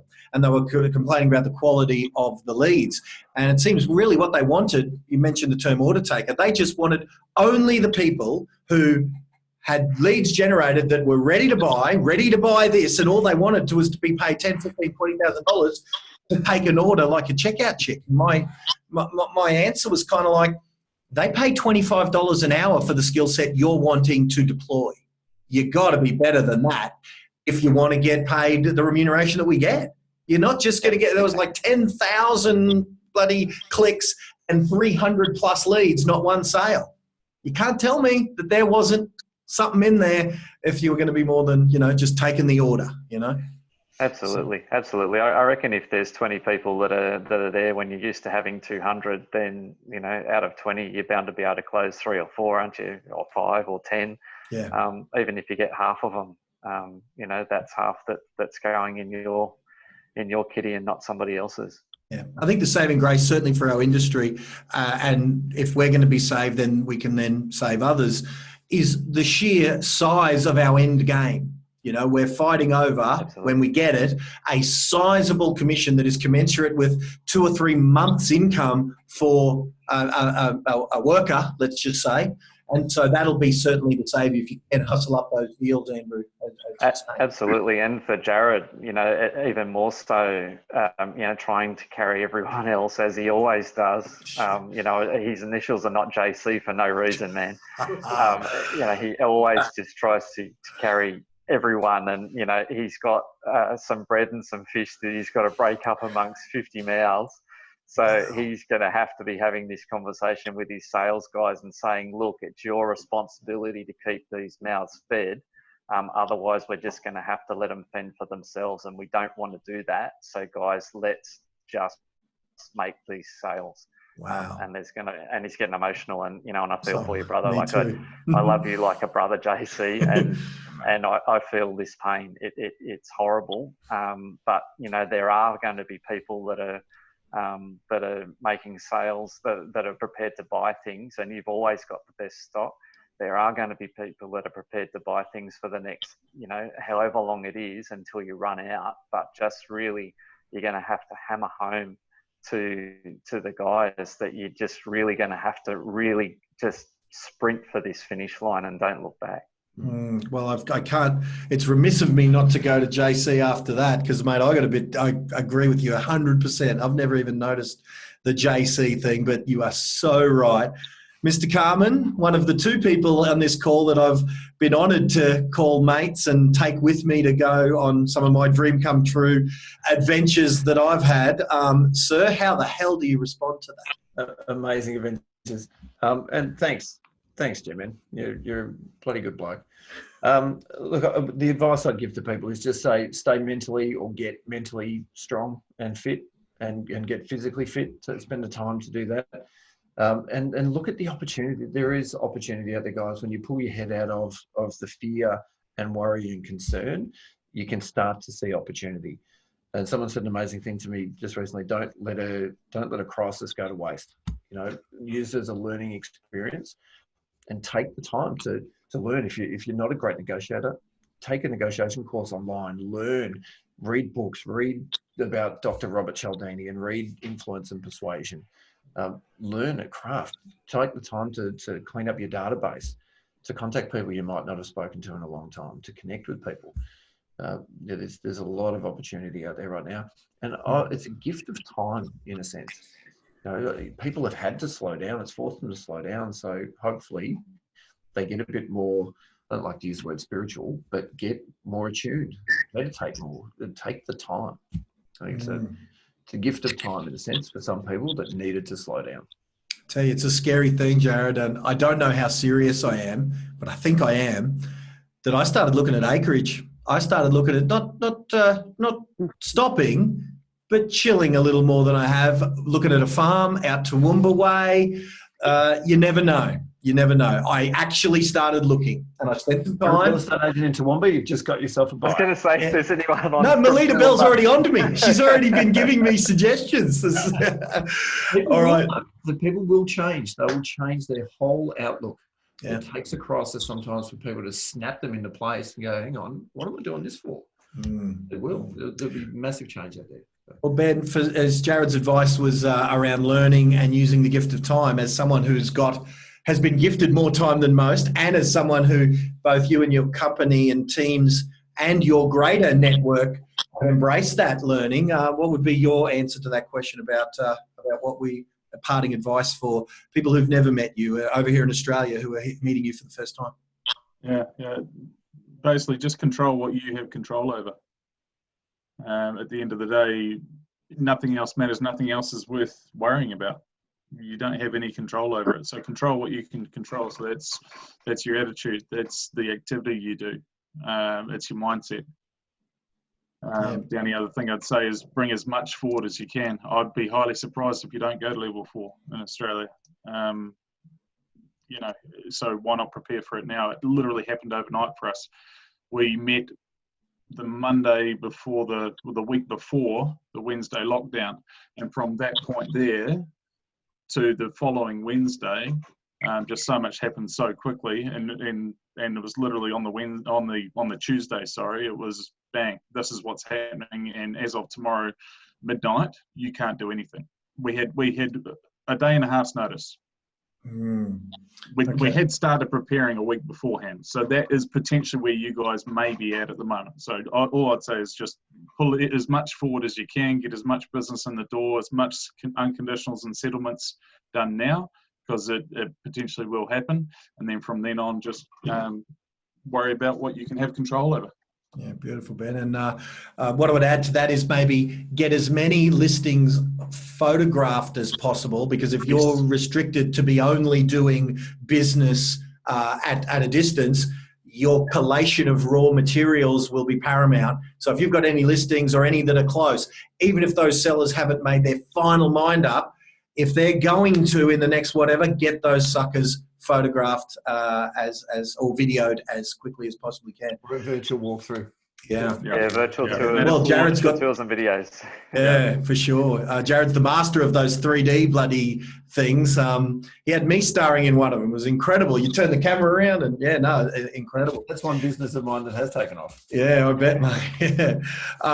Actually, I caught up with your business partner the other day, mate. So no, it was very cool. But Josh, what would be your answer to that question, mate? As someone who's been through a few things, and you've certainly established yourself as a leader both in your company, your brand, and in the industry as a whole. What say you, sir?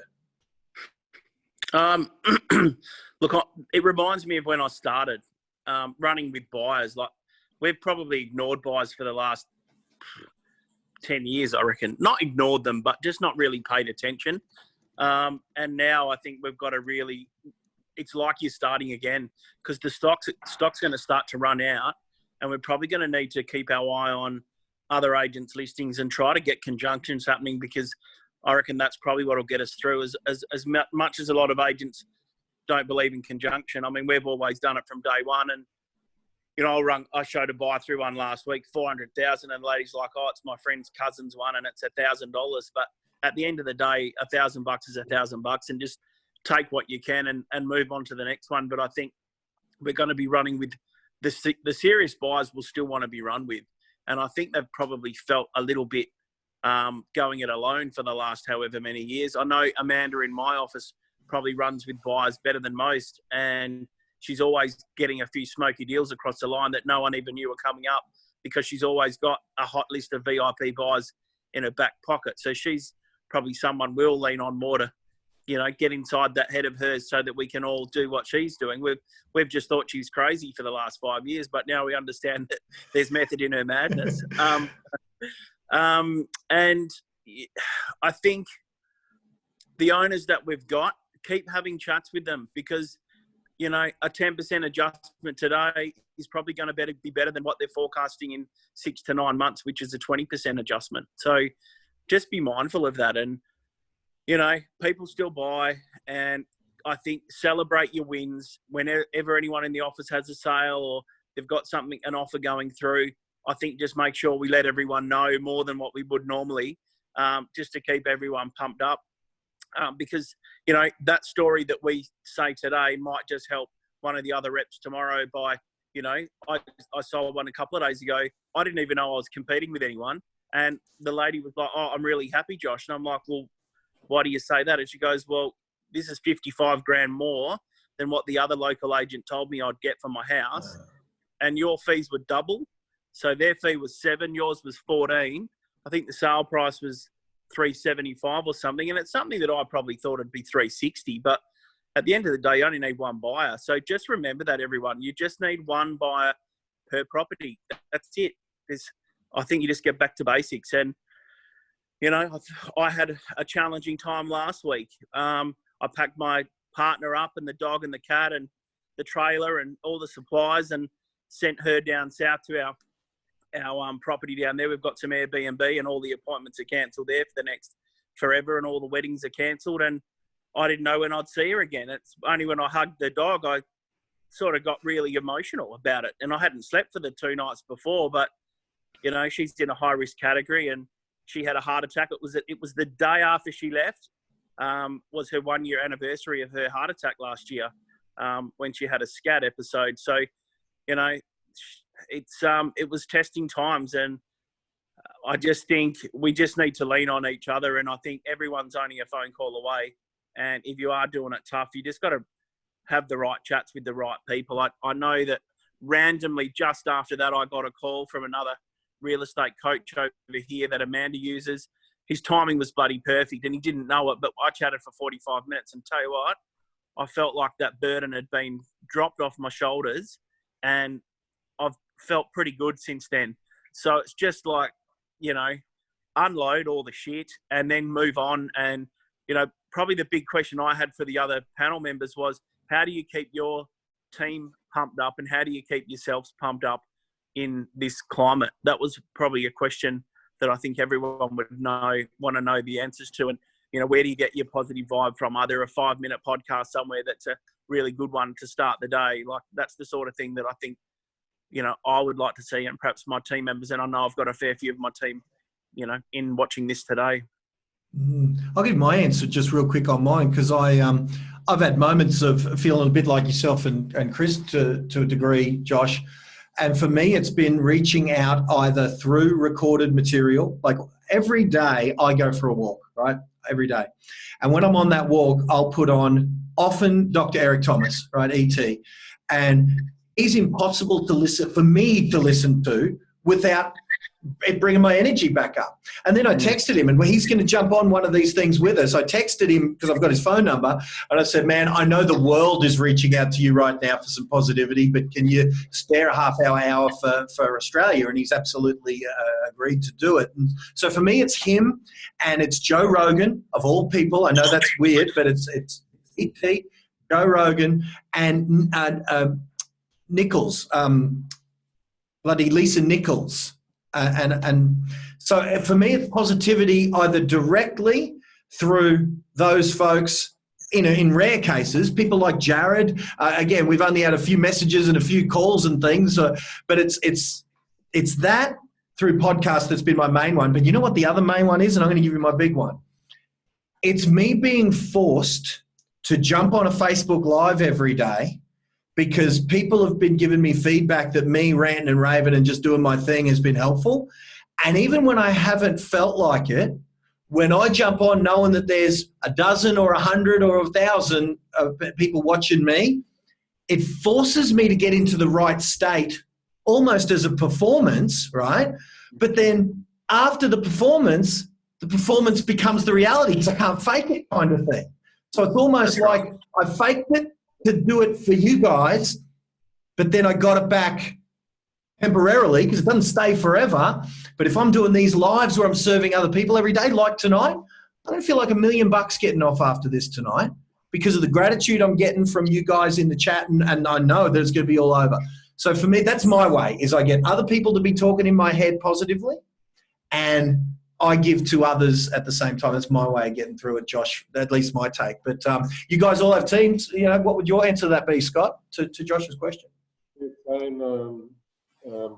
We rely back on our culture, trying to make sure everyone's okay and the environment they're in is safe, and we're doing what we can to support the team.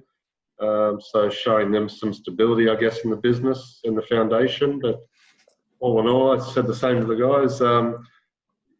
You won't sort of get through this just by looking at Facebook or sending an email to 1,000 on your database. You got to pick up the phone, and like your story, Josh, just back to basics, mate. Pick up the phone. I'm trying to be positive, exercise, all those sort of things that I would normally do, and yeah, I've got responsibilities, I've got liabilities, and I don't want 25 team members or families to come out any worse than me after this. So I'm just trying to be positive, mate, and be calm, and hopefully my calm is contagious because sometimes I'm not a calm person. And Jarrod, you're the bloke who is, your leadership in good times has been beyond inspiring to me, where you're taking the team out, you're rewarding them appropriately. I think it's become annual now, where you take the girls out and you say, whatever shoes you want, whatever handbags you want, world's your oyster.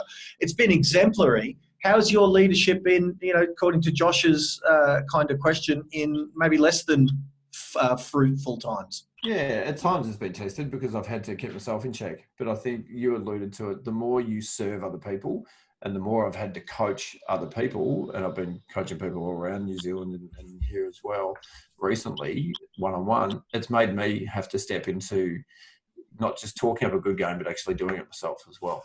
So the more you help other people and the more you keep talking to your teams and giving them advice and helping them out, the more you have to live it yourself. So, I meditate like a madman. I have to keep my headspace clear. And I'm just trying to talk to them as much as possible, have as many meetings with them as I can, and just calling them out of the blue and just saying, hey, how you feeling? What's going on? What are you up to? And just letting them know that I'm here. And if they need me, reach out. I'm here for anyone. My team, anybody. If anybody's feeling within real estate, if they're feeling flat, pick up the phone and call me. I do get paid to coach other people, but if someone's really, really low and lonely and need help, I'm there. You know it. Yeah. Glennie, Sure, mate. Had discussions about that in the past. And yeah, 100%. I feel very fortunate to be in an industry that we can live the life that we have lived, and we should be there to support each other. Yeah. And Ben, mate, inspiring, mate. It's nearly midnight over your neck of the woods, and you and your team are still on here, learning, because there's been some instruction earlier in this, towards the end. It's more about getting our heads right and things. But, would you add anything to Josh's statement? I think very much what Jarrod said. Look, I'm only 10 months into this in terms of management and leadership, so I'm still raw and learning every day. But one of the big learnings I had to learn very early on, and still learning every day, is to be listening to your team. Know them, get to know them, call them, be in touch with them, be in front of them, know what they need. Different people need different things. We've got so many people at different stages. What one person needs is completely different to what someone else does. So know how they communicate and what their needs are. You asked Josh, how to keep them motivated. Well, everyone gets motivated by different things, and as much as I put out, training opportunities and daily challenges and just connection points and things, not everyone responds that way. So it's just being aware of who doesn't and filling in where you need. It's a good point. What you're saying there echoes what Gary Vaynerchuk does with 1,000-odd people at VaynerMedia. He has one-on-ones with 1,000 of his staff members. I mean, that's crazy. Now, since it's become that many, he doesn't do all 1,000 as often as he would like. But that advice that you're saying is that, Felicity's motivating kind of thing will be very different than Mary's and so on and so forth. So, yeah, good advice. And that's not quick. That's a half hour, and that's sometimes people will see that hour as time to dump emotional baggage on us and that's tough to wear it hour in, hour out. I'm sure you guys with Red Rolls must be dying if you've got to have a Red Roll of however many hundreds, if not 1,000, and all of those landlords are panicking when they're seeing tenants sending emails saying, "Oh, well, guess we're not paying rent anymore for 6 months. See ya." Boy, oh boy. Tough times ahead when it comes to being the almost counsellor of those in our protection. And just quickly, one more thing. I mean, just watching this, all my guys are still hooked on, and they've been messaging me saying how great this is. And look, hats off to you and Naomi for getting this set up, because no one wants to do training, but when shit hits the fan, people want to do training. So I think this forum, we'll be locked in for the next 3 days. And even as a team bonding experience, even though we're not all sitting together, we're all seeing, listening and watching and hearing and learning and hearing that, it's not just our team, it's everyone else is going through the same stuff. And I think there's comfortability in knowing there's other people feeling the pain and, seeing how they're responding. And we're all going to get a different idea from watching the same stuff. So thanks to you guys for even letting me be involved in having a chat to you guys today, and we look forward to the next few days. Yeah, dude, it's an honour. Josh. Yeah. It's an honour, you guys. Yeah. Andrew, final words, my man? One of my wife's cancer specialists summed it up pretty well for me when he said, Andrew, your wife may only have one more well year of life ever. Oh. If you found out that you had one more well year of life, how would you spend it? Yeah. And if you wake up every day early and get your own head right so that you can get everyone else's head right, and just live each day as if you may only have one more year of life, it changes your whole perspective on what's important. So yeah, that's what I've elected to do for the rest of my mornings, is just live as if you are planning to live your best life. Don't just take each day for granted. And this time really, for us hasn't been really much of a change, except that the rest of the family can't go out. Other than that, it's it's just business as usual. Wow, mate, that's inspiring, man. Because bloody, a lot of us, when we, I sit here and I'm embarrassed that my business is still pretty bloody good. I've had to do some of the things we've talked about, but mate, none of us have got anything compared to you, man. So it's an honour to have your input, whether you're leading a team of 20, 30, or Andrew leading a family of 5. Boy, oh boy, or 6 is the case to be. Mate, wonderful advice. It's certainly been, awesome for me as well. So let's, there's plenty to cover off on for the next couple of nights. So thanks to you guys for availing yourself of, your brains at, up with Ben at bloody midnight over there all around the country. Thanks a million to you guys for jumping on. Matt and Chris, Matt Steinwede, Chris Gilmour. For you guys listening in, well done to you guys for sitting in, adding to your careers, adding to your brain, getting some sage counsel from some very wise individuals, myself excluded, because I'm a student when it comes to what these guys have taught. I got this little skill set that they've maybe come to me for, and then they round out the rest of me with all the rest of that stuff. So if you guys could, you guys can see everyone on here, Scott Lachmund, Andrew G, Jarrod Carman, Ben Cooper, Josh Brockhurst, Matt Steinwede and Chris Gilmour. Find them on social. Maybe give them a review on their Facebook page or something, and just express your gratitude publicly so their people in their communities can hear some words of thanks, knowing that they're giving back to their industry in a time when when everyone's sort of panicking or whatever. That'd be the best way to thank these guys. Go to their Facebook page, go to their Google, and put a review up, telling the truth about what you got out of their what's the word, gift that they've given you guys tonight. So my thanks to each and every one of you guys. I really appreciate it, guys. Cheers. We've all got way more than we've given from you, Mr. GP.